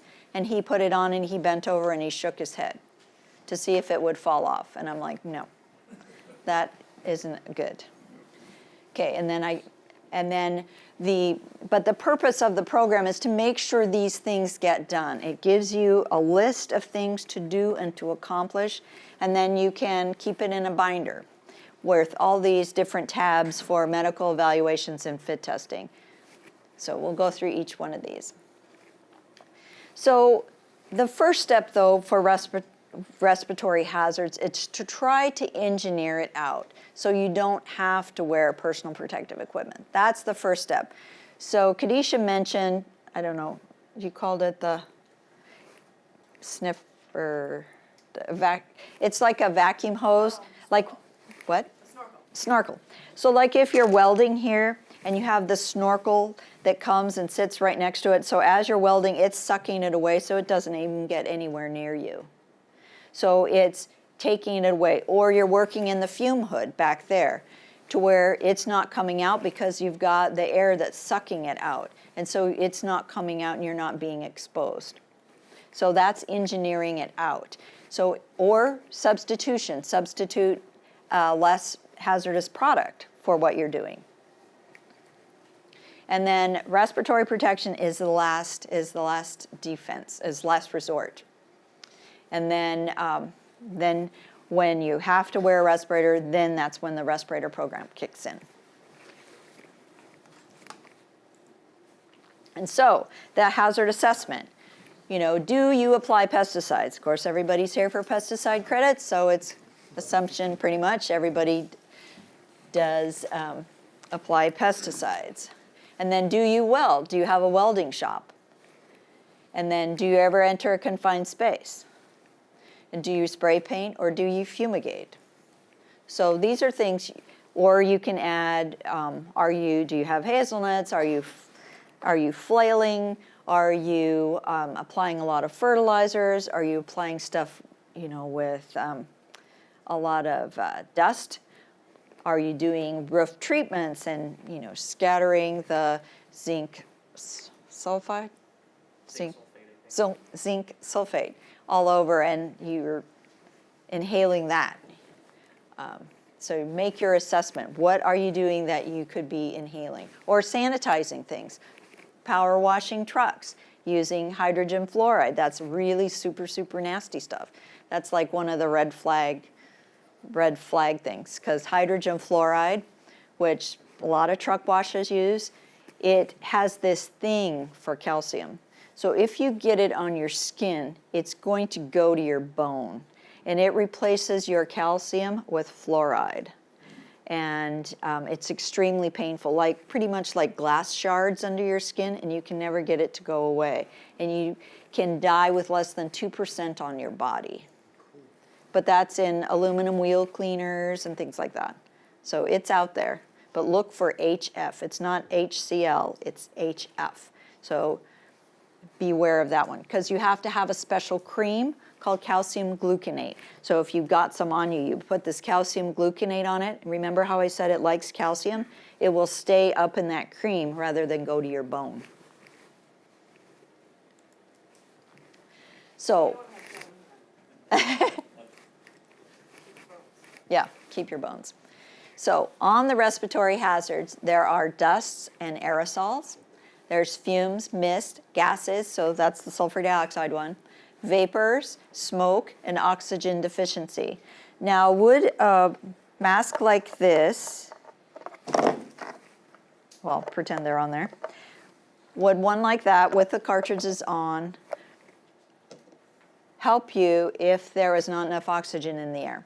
You'd make a good-looking corpse in the bottom of the manure pit. Stylishly dressed. Yes, stylishly dressed. No, because these are not supplying air. These are purifying the air. So you have two types. I can't work my fingers. Two types. You have air purifying, that are purifying the air, which all these cartridges will help against that. And then you have air supplying. So that's bringing air from outside the area. So you are either through the airline or you're bringing it with you in a tank on your back. And you want to make sure if you have an airline respirator, that wherever the air is coming from, that air itself is not contaminated. So you don't want to have the compressor for the airline sitting in the middle of a shop when you have a bunch of diesel trucks running and the other person's in the other area depending on that. So those are the two types. So for the oxygen deficiency one, you would need to bring air with you.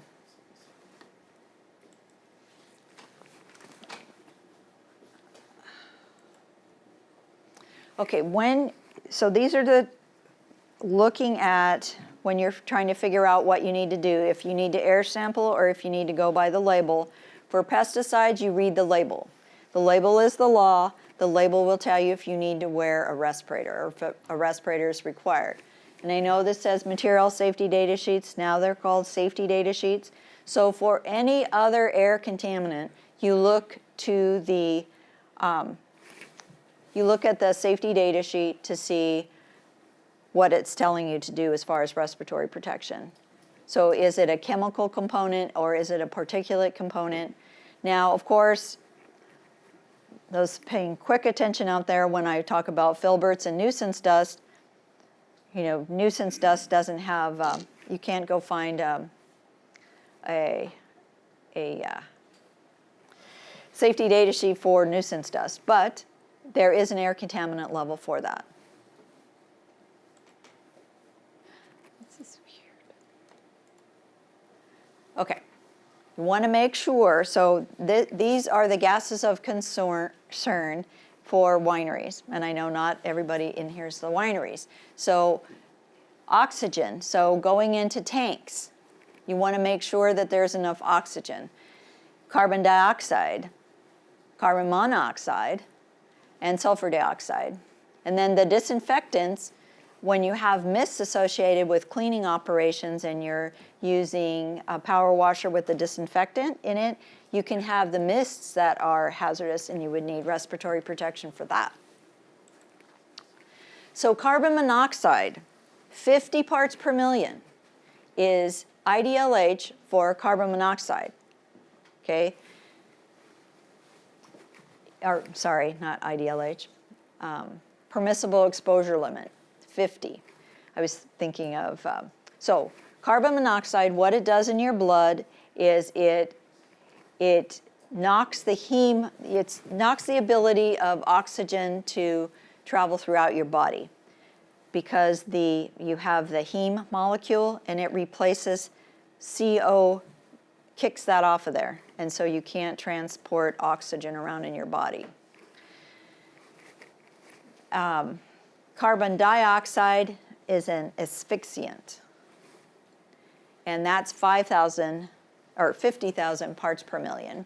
Ozone is only 1.1 parts per million. The time-weighted average is 2 milligrams per cubic meter for a time-weighted average. So forklifts are notorious for producing carbon monoxide, for propane-powered forklifts. We've had numerous accident investigations with those. I'm normally the pesticide coordinator and focus pretty much on pesticides, but carbon monoxide accidents, I venture into that realm for that one. And so I have done investigations where there has been an individual that only made 2 small cuts with a gas-powered concrete cutting saw in a shower area. He nearly died. There was a number of forklift incidences with those plastic strip things that keep the airflow down, and he was running around inside of a potato storage area with a propane-powered forklift. And there were 2 incidents at one facility with that. Then they got an electric-powered forklift. Then there was a power washer. He was using it inside of a milk cooler that was going out of business, or the dairy had shut down, and they'd also produced or bottled their own milk there. And because there was air blowing in there, he thought that air was coming in, but that's air to cool because it's a cooler. And there was three individuals, one was only minorly affected, but 2 were hospitalized after that carbon monoxide thing.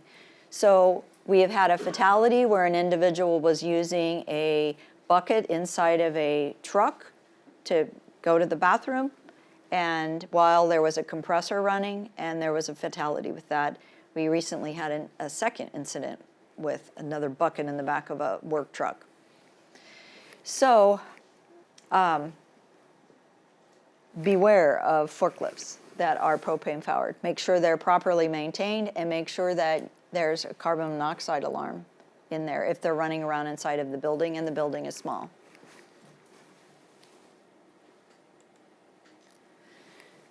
So carbon monoxide, the individual that made the 2 cuts with the gas-powered concrete saw, he was using a half-face respirator. Kadisha brought one of those. And he had organic vapor cartridges on there, and he thought that would protect him. And so he proceeded to do his job with the half-face. Now, you probably all have seen the half-face. It just covers half of your face. And that obviously does not look like this one. So that individual is wearing full face. That canister has the ability to react with the carbon monoxide in the air. When it's reached its capacity, you see that round circle thing in the middle? That pops out when that has reached its capacity, and that individual would have to leave that area. So they do make the respiratory protection for exposure to carbon monoxide, but it is different, and that is called a gas mask because it's using a canister. So this is what that young man that almost died, he was using a gas-powered saw, and he was fixing plumbing. So, but that was not the one that I did.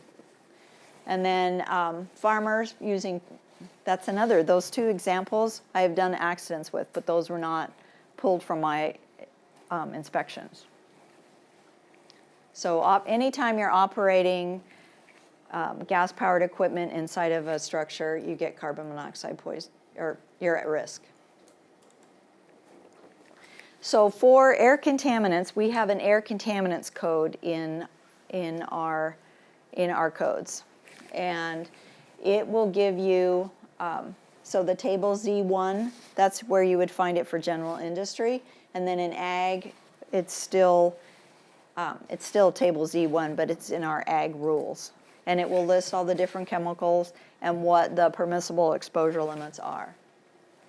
And for example, for ozone, these are the listed health effects. And since we won't dwell on it because only one is from a winery. But ozone is used as a disinfectant also. So when you're doing your evaluation and you're looking at your pesticides, make a list, because it will say the different types of respirators that are required. If it's asking for an NRRP, if it's asking for organic vapor, write those down. And so that start to make your list. If it's asking for a filtering face piece, or if it's asking for, so your types, so half face, full face, particulate, filtering face piece. If it says when used in an enclosed area, so if you're going underneath of a house to spray something, that's an enclosed area. So if you're going into a grain bin, an empty grain bin, and making an application, that's an enclosed area. And sometimes respirators will only be required when you're in an enclosed area. And then you want to look at the frequency for evaluating your labels. So look at when you get your pesticides. Do you get them periodically? Do you get them a couple times a year? So come up with a schedule for when are we going to evaluate our labels to make sure that they haven't changed. Because as I said, they're changing. So new batches could have entirely different PPE requirements on the labels. So you need to, when you get new product, you need to check and verify. So maybe it's when you're comparing your order forms with what you've got, what your incoming shipment, that you're looking, okay, is this the same PPE as the last time? You know, and say yay or nay. So it depends on, it gets more complicated the more chemicals you have, but you know, if you're only getting a few chemicals, it's pretty easy. So figure out what your schedule is for checking those. So this is an example of the air contaminants rule, and where it will say the name of the product or the contaminant, and then it will say in the middle column is the OSHA PEL, and then the more protective column. And so when you're welding, you're exposed to multiple types of air contaminants. So that's where it gets pretty tricky. And then lead, down on the very bottom, you can be exposed to lead if you are working on an old building with peeling paint. That's got lead. And if you're sanding that, you're exposing yourself to lead. And if you can take it home to your families and things like that. Yeah, so looking at, you know, not quite snooping, but like if you have an equipment wash area, look and see what kind of chemicals are there. It should be in your written hazard communication program under the list of chemicals. But if sometimes people think if you can just buy it down at the Napa or wherever, that, you know, it's okay, that they couldn't sell something that was that bad, but yes, it's there. So, and I mentioned formaldehyde before. You can find formaldehyde at the Wilco stores, and formaldehyde requires air monitoring at the first use of it. And so it's got its own entire code, but you can buy it at Wilco. So just because you can buy something, you need to like read the labels on things to to see what's in there.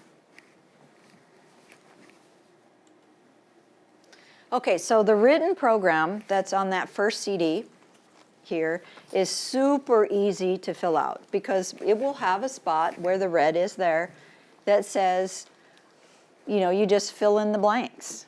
So it's not hard to have a written program to set it up. And that's why I brought this, the ag one, even though if you're in, even if you're in a winery or if you're doing landscape, that falls into general industry, but the same program would work for either one. And this one helps you, makes it really easy to go through. So you just fill in the blanks. So there's that template. Now the medical evaluations, so we'll go over what it is, what it's not, when you have to do it, who can do it. It is confidential. And then how often do you have to do it? Let's see if it does what I... Okay. Let me back up here. Go one more. Okay. So the medical evaluation, there's two parts to it, Part A and Part B. Part B, the one that I showed previously, is the part that what the medical evaluation is you are filling out a questionnaire, or the employee is filling out a questionnaire that asks a bunch of health-related questions. And because then the person doing the evaluation knows, okay, what is the person doing, what are their health issues, what kind of personal protective equipment are they wearing, those kind of things. So this is the part B, is what gives them that information. So the employer actually fills out this information first and then gives it to the employee, and the employee fills out Part A, it's kind of backwards, and then that gets sent to a healthcare provider to review. So the healthcare provider is going to review all the information and then make a determination on to, 1, if the employee can wear a respirator without restrictions, 2, the employee can wear a respirator but with restrictions, or 3, the employee can't wear a respirator at all. And so that physician or principal or physician or licensed healthcare provider then sends that information to the employer, and the employer then decides what to do with it. So the physical work effect, this is like we have Christmas trees outside across the street, on the opposite side of the vineyard. So if, for example, you're hiking up, you're spraying Christmas trees, and you are spraying one side and then you're spraying the other side and you're walking up a steep hill, that's more physically exerting than standing at a mixing loading area, mixing loading, pumping it into the truck, and then getting in the cab and driving. So a person hoofing it up and down a hill is going to be under greater stress, physical exertion, than someone riding in a cab. So the person doing the Christmas trees is going to, that physician would have to evaluate them more than someone that's riding it around in a truck. And then the temperature and humidity extremes play a big role in that too. So if it's really hot outside, and you're wearing a respirator, that's going to be more like for firefighting, and you're hoofing it up and down a hill and trying to, that's a lot more strenuous than working on flat level ground. So this is Part A. So it asks just general information, and then it gets into the health effects information. And so that is also included on the CD, but it also is, will be, oftentimes the clinic will provide their own version of it, but there are required questions to be asked. So they know what the OSHA requirements are. And it wants to know what type of personal protective equipment they're going to be wearing. So that helps determine what kind of load, physical load they're going to be under. So where can you find a provider? So we have, personal physicians can do it, but they're not occupational physicians. So an occupational physician is somebody that's taken extra schooling on occupational medicine. So as you know, there are physicians that are generalists. There are physicians that are cardiologists that only work on the heart. There's those that only work on the lungs. There's those that only work on the brain. There's those that only work on the foot. And so if you go to a foot doctor, they're not going to know pretty much anything about occupational exposures because that's not their area of expertise. They're focused on one thing. So an occupational physician will have been somebody that has studied the different types of occupational fields and where those types of exposures that are likely. And so they're more aware of personal protective equipment. Because oftentimes, when we've had instances of this, when somebody goes to they're working with pesticides and they're out in the field, and they go to the hospital will, the ER, they'll ask them, were you wearing a respirator? And that may or may not be relevant because of the product that they're using, but the physician won't know that. They'll just think, well, they weren't wearing a respirator, that's why they're exposed. And they focus on that exposure when, in this one case, it was heat stress. And the guy was hospitalized in the intensive care for heat stress. And they didn't evaluate him for heat stress. They kept thinking it was the 2,4-D that got him. So you have to advocate a lot on your behalf when you go, because the physicians, unless they happen to have come from a farming community and worked in farming before they went to medical school, they might have an awareness of it, but in general, probably not likely.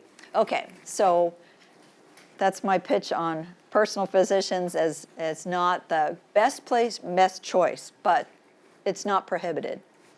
Then you have an occupational clinic. So we have in this area, we have Silverton Health, but it's now called Legacy Health, I think, and it's in Woodburn.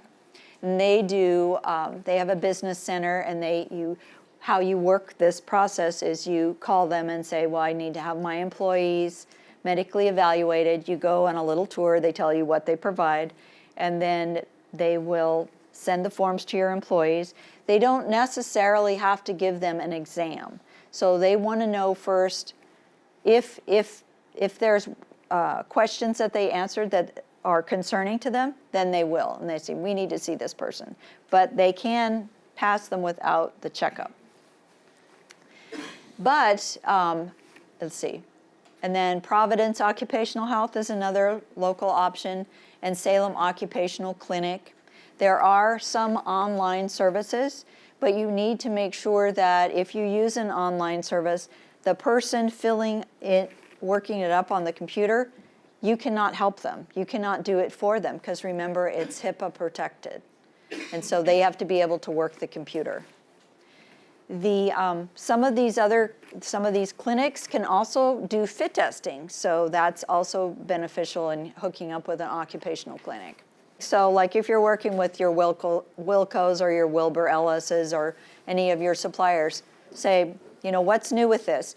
And you have to push back. For example, I was working with one grower and on aluminum phosphide. Does everybody know what that is? The pellets that kill the burrowing rodents? Well, it requires a fumigation management plan. That requirement for that came into effect in 2003. But because aluminum phosphide is so easy to use, you don't have to get all suited up in some, all this gear here to use it, people don't read the label. So this grower had gone to his dealer, and he had heard about these 2 girls dying in Utah.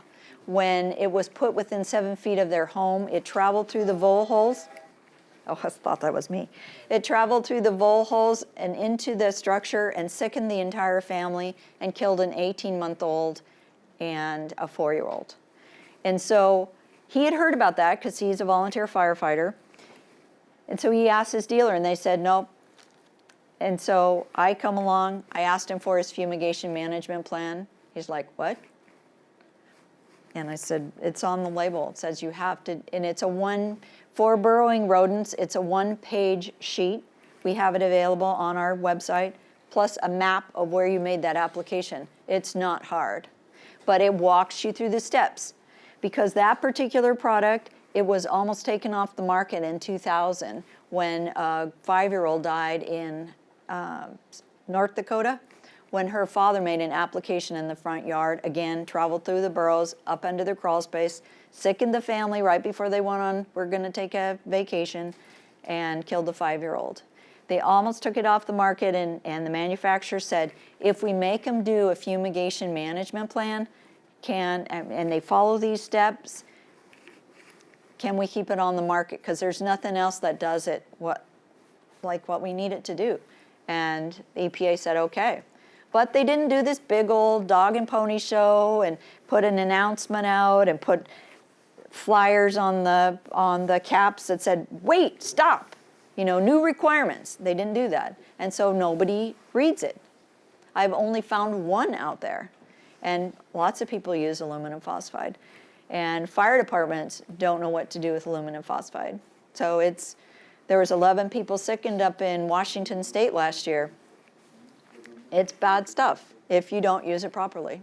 So I don't know why I wandered off that trail. Okay, so voluntary use. Someone in the back asked about this. So when you have employees that want to wear a respirator and it's not required by you, the employer, or by the label, you have to do a couple things. You have to do the medical evaluation to make sure that they can in fact wear a respirator so they're not keeling over at your workplace. And then you have training on Appendix D, because Appendix D lets them know what's the limitations of that respirator. So you don't see people with surgical masks on that think they're being protected from particulates. Things like that. You don't want, there have been instances where the employer got cited because the wife was trying to be protective and for Christmas she gave her husband a half-face respirator to wear at work. And so you need to be aware if somebody's wearing a respirator that you're not requiring and they just show up with one, you say, time out, you have to have a medical evaluation before you wear that at this work site. So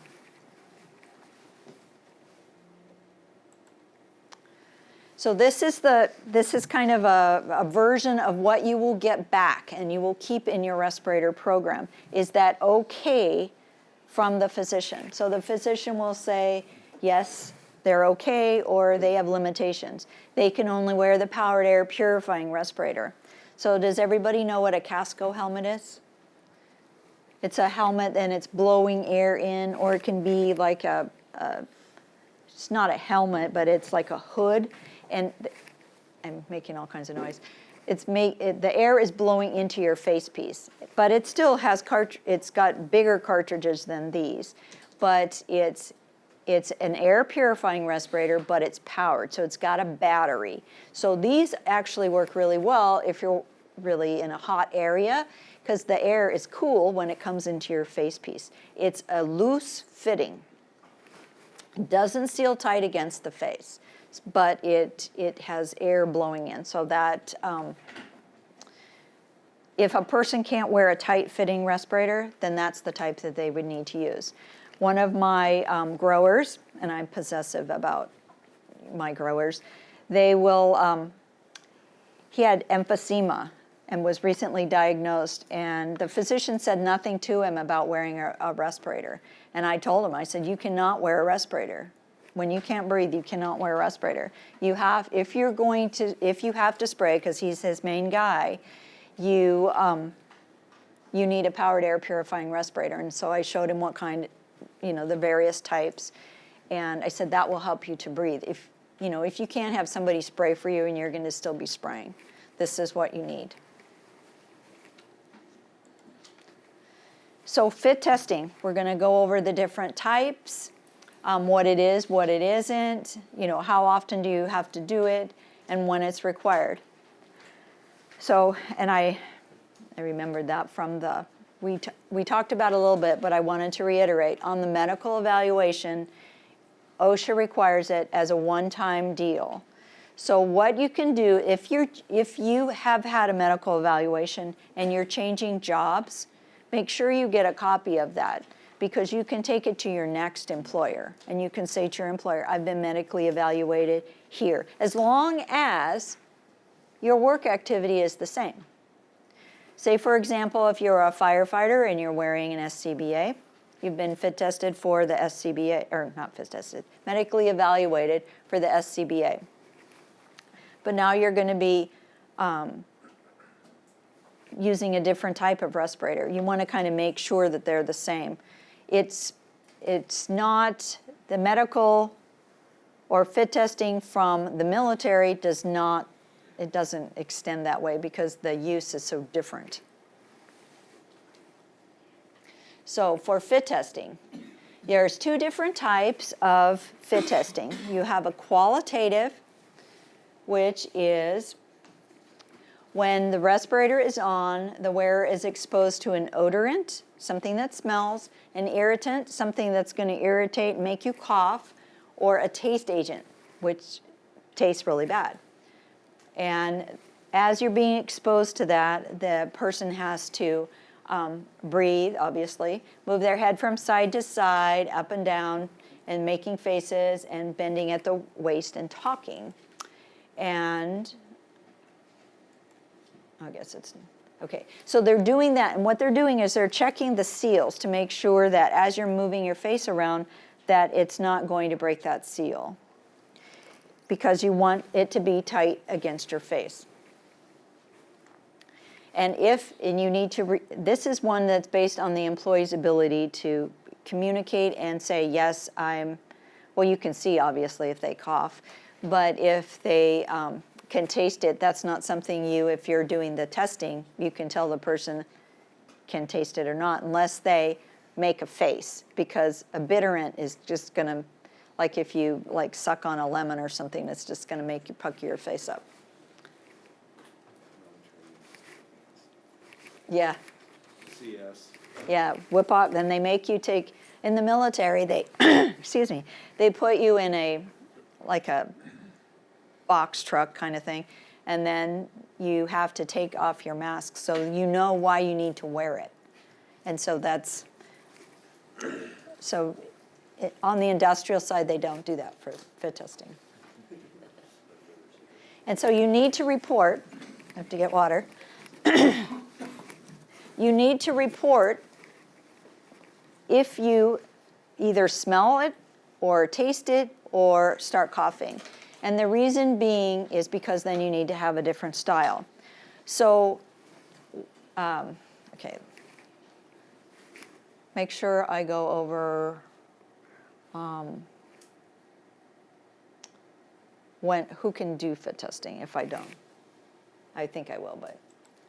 Okay, so a quantitative test is different than a qualitative because you cannot fake it.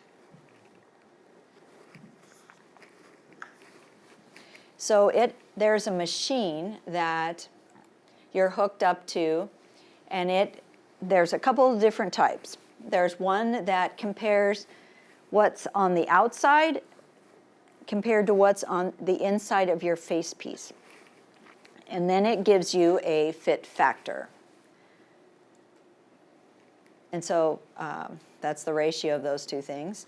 And you're doing the same kind of movements.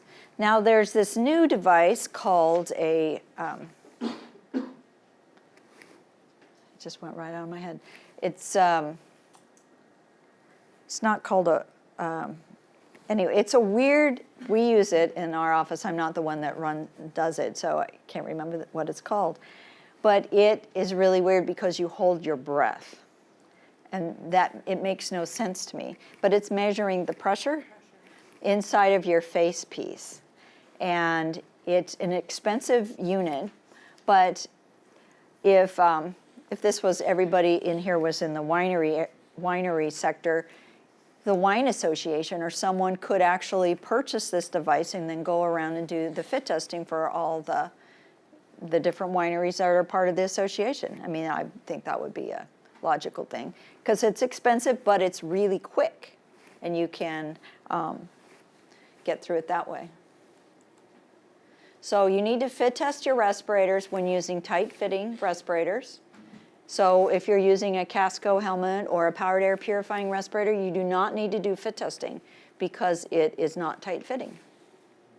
And you have to do it after the medical evaluation. So if you are purchasing respirators from someone, before they fit test your people, they should always say, where are the medical evaluations? So you always should have that done first. And then prior to the initial use, and then whenever a different face piece is used. So if you have a half face and you have a full face and you have a filtering face piece, you have to be fit tested for all three. Unless you have a Casco helmet, then you don't need a fit test for that one. Now, when you're selecting who's going to do your fit testing, you can do it yourself. You can get the equipment, the odorant, irritant, or taste agent, and learn how to do the process yourself. But the caution there is it's easier to do that after you've had them done initially, because then you know, you kind of have a ballpark idea of which size fits which person. Because if one size, if you have your employee and you buy them all, you buy, bulk supplies of North mediums, for example, or North larges, and you go to do the fit testing and they don't pass the fit test, then you're like left with a bunch of this type that you can't use. So it's easier that first time to go to a vendor who can also do fit testing because they have a wide selection, and so if one doesn't work, then they can go with a different one.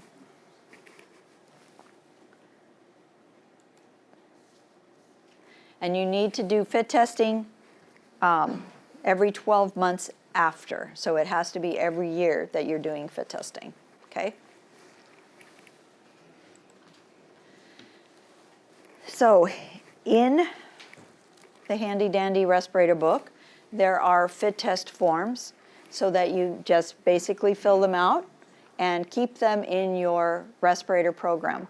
So I have one back at the office that's in a binder, and like I said, I have dividers for each of the sections, like the hazard evaluation section, the medical evaluation section, fit test section. So you have everything compiled. So these forms, the return back from the physician, that medical evaluation form that I showed, that is not HIPAA protected because it doesn't have any information on it. So you can keep that in your main book. So if someone comes out to do an inspection, you're like, here's all my stuff, here's all my medical, these are all the people that wear respirators, here's all their medical evaluation forms, here's all their fit test records. You've got it all in one place. It makes it easy. So before I get more into the fit test forms, one more thing on the medical evaluation. There was one individual that was using a Casco helmet. He was loading high score ag lime in a building into a hopper, which then put it into the truck. So as he's loading it in, scooping it up with the bucket, high score ag lime is really weird if you've seen it. It kind of flows like water, and it's calcium hydroxide. It moves really weird. The exhaust for his tractor was pointed toward the ground, so it was blowing that everywhere in there, and he could barely even see. After a short period of time, he got out of there and he could not breathe and ended up passing out. He ended up with permanent lung damage. When I came out to do the inspection and I asked for his medical evaluation, they go, I knew you were going to ask that. We had sent him in and we didn't get it back, and they forgot about it. They had no method of checking to make sure they got that form back. And so when they had called, because they knew I was going to ask that, they were told, oh, we wanted to see that guy. And there had been a mix-up at their office. So make sure that you get things back. Because with this guy, he had a massive exposure. But if he had already had some kind of pre-existing condition, as the exposing employer, he's going to be on the hook for that incident. So it kind of works the same way with noise. If you're exposed to high levels of noise, if you don't do when that employee comes to work for you, if you don't do a hearing check and he develops hearing loss or she develops hearing loss, and you have high noise levels at your place, you're taking that claim. So there are reasons for checking people out ahead of time. Okay, training. Employees have to be trained on how to properly put on the respirator, take it off, how to clean it, how to make sure the cartridges are fresh and ready to go and change properly, that they know how to properly store it, because there are, pass this around, there are flaps in here, little flaps. And I think I have, well, if not, I have other pictures I can show you on my flash drive. I can load them up on the computer, where the flaps are missing. So you want to inspect the respirator to make sure it's clean and all the parts are present. Because this one will have 3 different flaps. There are 2 for the inhalation, and then 1 down here in the bottom for the exhalation. It covers the exhalation part. So look at all those. These are all in really good shape in there. But if somebody's leaving their respirator in their truck in the sun, you all know how it heats up inside of the front of a vehicle with the windows rolled up, that tears them apart. And so there are training forms you can sign off when people have done their respiratory training. Okay, so here are the training details. So we just kind of went over all those. Medical signs and symptoms that limit the use of respiratory protection. So that is if you've got asthma, if you've got some heart issue, if you've got any type of lung issue.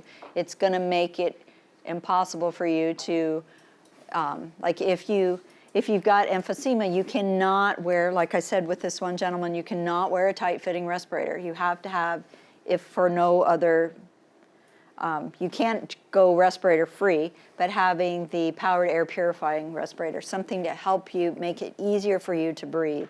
So if you don't want to shave, the powered air purifying respirator, no tight-fitting respirator, will work with facial hair. So then the employers, pardon?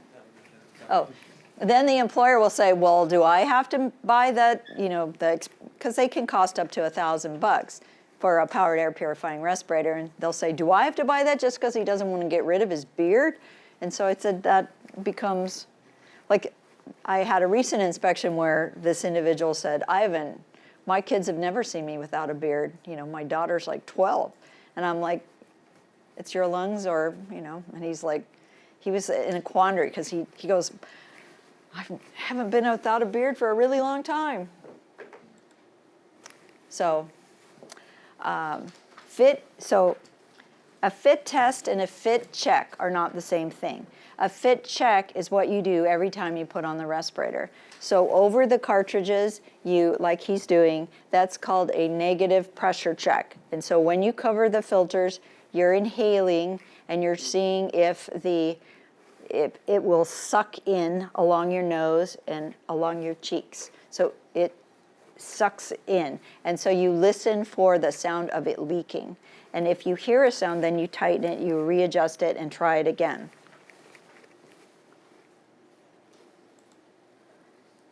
Again, we're on the facial hair thing. And so the positive pressure check, you're putting your hand over the exhalation part, and you're breathing out, and it will poof it up. You can see it poofing up right above his fingers. And you want to make sure it poofs up and doesn't just all go out your nose. Not your nose, but above your face, below your eyes. Yeah. If your eyes start feeling like you've got a fan on them, then it's leaking. So use and care of respirators, you have to inspect them before use and make sure the valves are in good working order. So the respirator going around, that one's got good working valves. And then you want to make sure that the cartridges and filters are appropriate. So if you've only got the N, where it went? Here. If you've only got the N and you're working with something that says R or P, you're going to have different ones. Because this does not protect at all against anything with oil in it. If you're adding an oil adjuvant, no N. And then record keeping on training, there's a, you can make a form like this. This one's not in this booklet. But something like that, when you've done it and who was the instructor. So this is your record keeping list. Medical evaluations, you need to make sure you get those back. And then your fit test records. So you keep your fit test records until you get your next fit test record. There's no requirement that says you have to keep your medical evaluation form for however many years. But guess what? If you only keep that 1 year and then the next year you say, okay, has this person been medically evaluated? And you go, yes. Where's the form? I threw it away because I didn't know I had to keep it.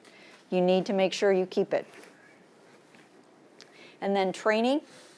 Inspections you can use for your safety committees. When you're doing your safety committee walk-arounds, show that you inspected respirators, show that you looked at how they're storing it, how they're kept, and are they being cleaned properly. Inspections and storage. This respirator here was used that morning that I took that picture. So you've got all kinds of yuck in there. If a respirator is being worn by 2 people, it has to be cleaned after each use so that the next person has a clean respirator. It's not that the next person who uses it has to clean it. It's after each use. And then if you have more time on your cartridge for pesticides, if the label requires the use of a respirator, the cartridges are good for 8 hours of use. So you need to keep track. So you could put a little card in the bag or put a piece of tape on it or something. And you can say that I wore it for 30 minutes this day, whatever. So 8 hours of use is one of the determinants as to how long you can wear it. If you start smelling chemical, change them immediately. It's not working. If you can taste the chemical and you start getting a metallic taste or some type of taste in your mouth, you need to change it. That is going to be covered again, I know, but my point is, if you've got more time on the cartridge, take it off the respirator and you keep them in a Ziploc bag and you do not store them left on the respirator. That will get a citation if you have used cartridges on a respirator in storage. So I'm a big fan of totes. We have, this is a bigger version, but they make small versions and kind of flatter ones. But these are really good to store respirators in. I mean, they make them really small, for a half-face one, and you can fit a respirator and a Ziploc bag with the cartridges in it. If you are only using the cartridges once and then washing your respirator and putting new ones on, you can store new cartridges on your respirator, but you cannot store any one that has used cartridges. So again, in this book, it's got a checklist that you can follow on checking your respirators and making sure all the parts are present and accounted for.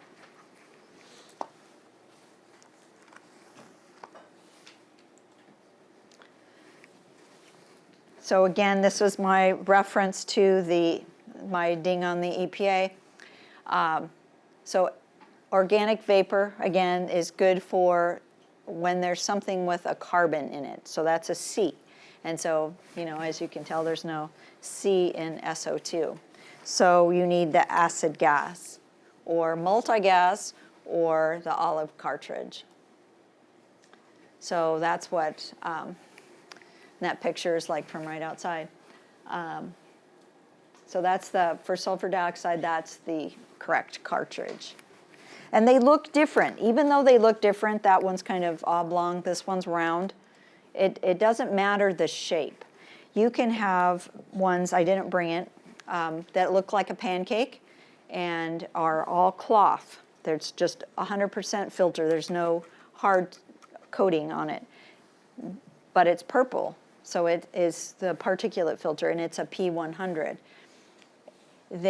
So it's just a manufacturer's preference. They make them look in all kinds of weird ways. Like even this one, when you look at the front of this and the front of this, they're very different. This has a lot more area that you think you can breathe deeper, I think. When you're looking at this, it's more restricted. So it's sort of interesting looking at it. While I'm on the subject of cartridges, it's all based on the sorbent material that's inside of it and what it's been treated with as to what chemical it works against. So it might all look like, well, this one obviously, I'll pass a couple of them around. This one looks more like it's all charcoal, but it's been treated with something different that makes it effective against ammonia. And this one is just coiled around in there, and it's all particulate. It looks like something you would see in an air filter in a vehicle or something like that. It's just, it looks like that. I'll pass that around.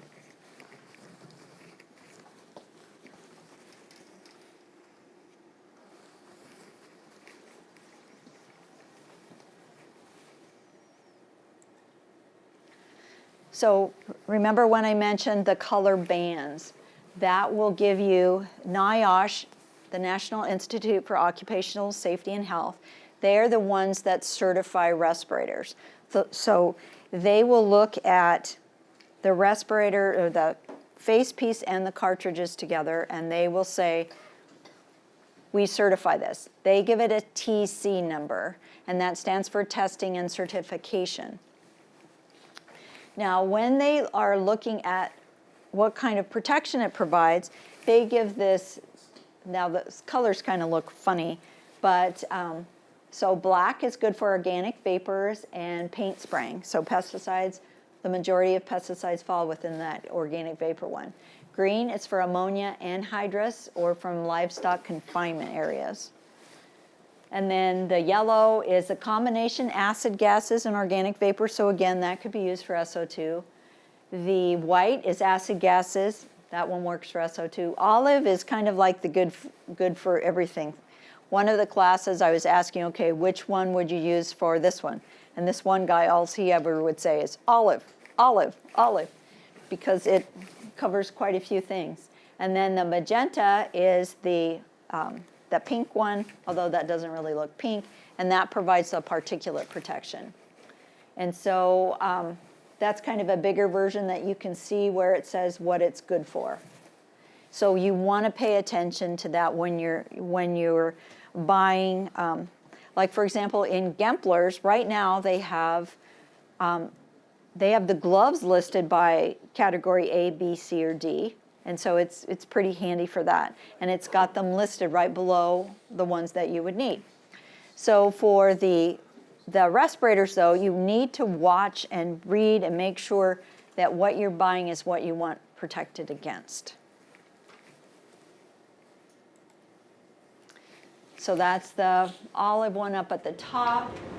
And then like I said, the one that I passed around, that one magenta one, that one's a shorter version of it. So it kind of matches, thought I had one like that. I think that one the Moldex ones, they all have a different kind of arrangement to them, you know, how they look. They try to make it their own little thing. So they will look different, but look for the colors. The colors are specific, and that's something that they have to settle on with NIOSH. So we do have this fact sheet available on sulfur dioxide, and that we did for wineries to help them out. And again, that's our website address.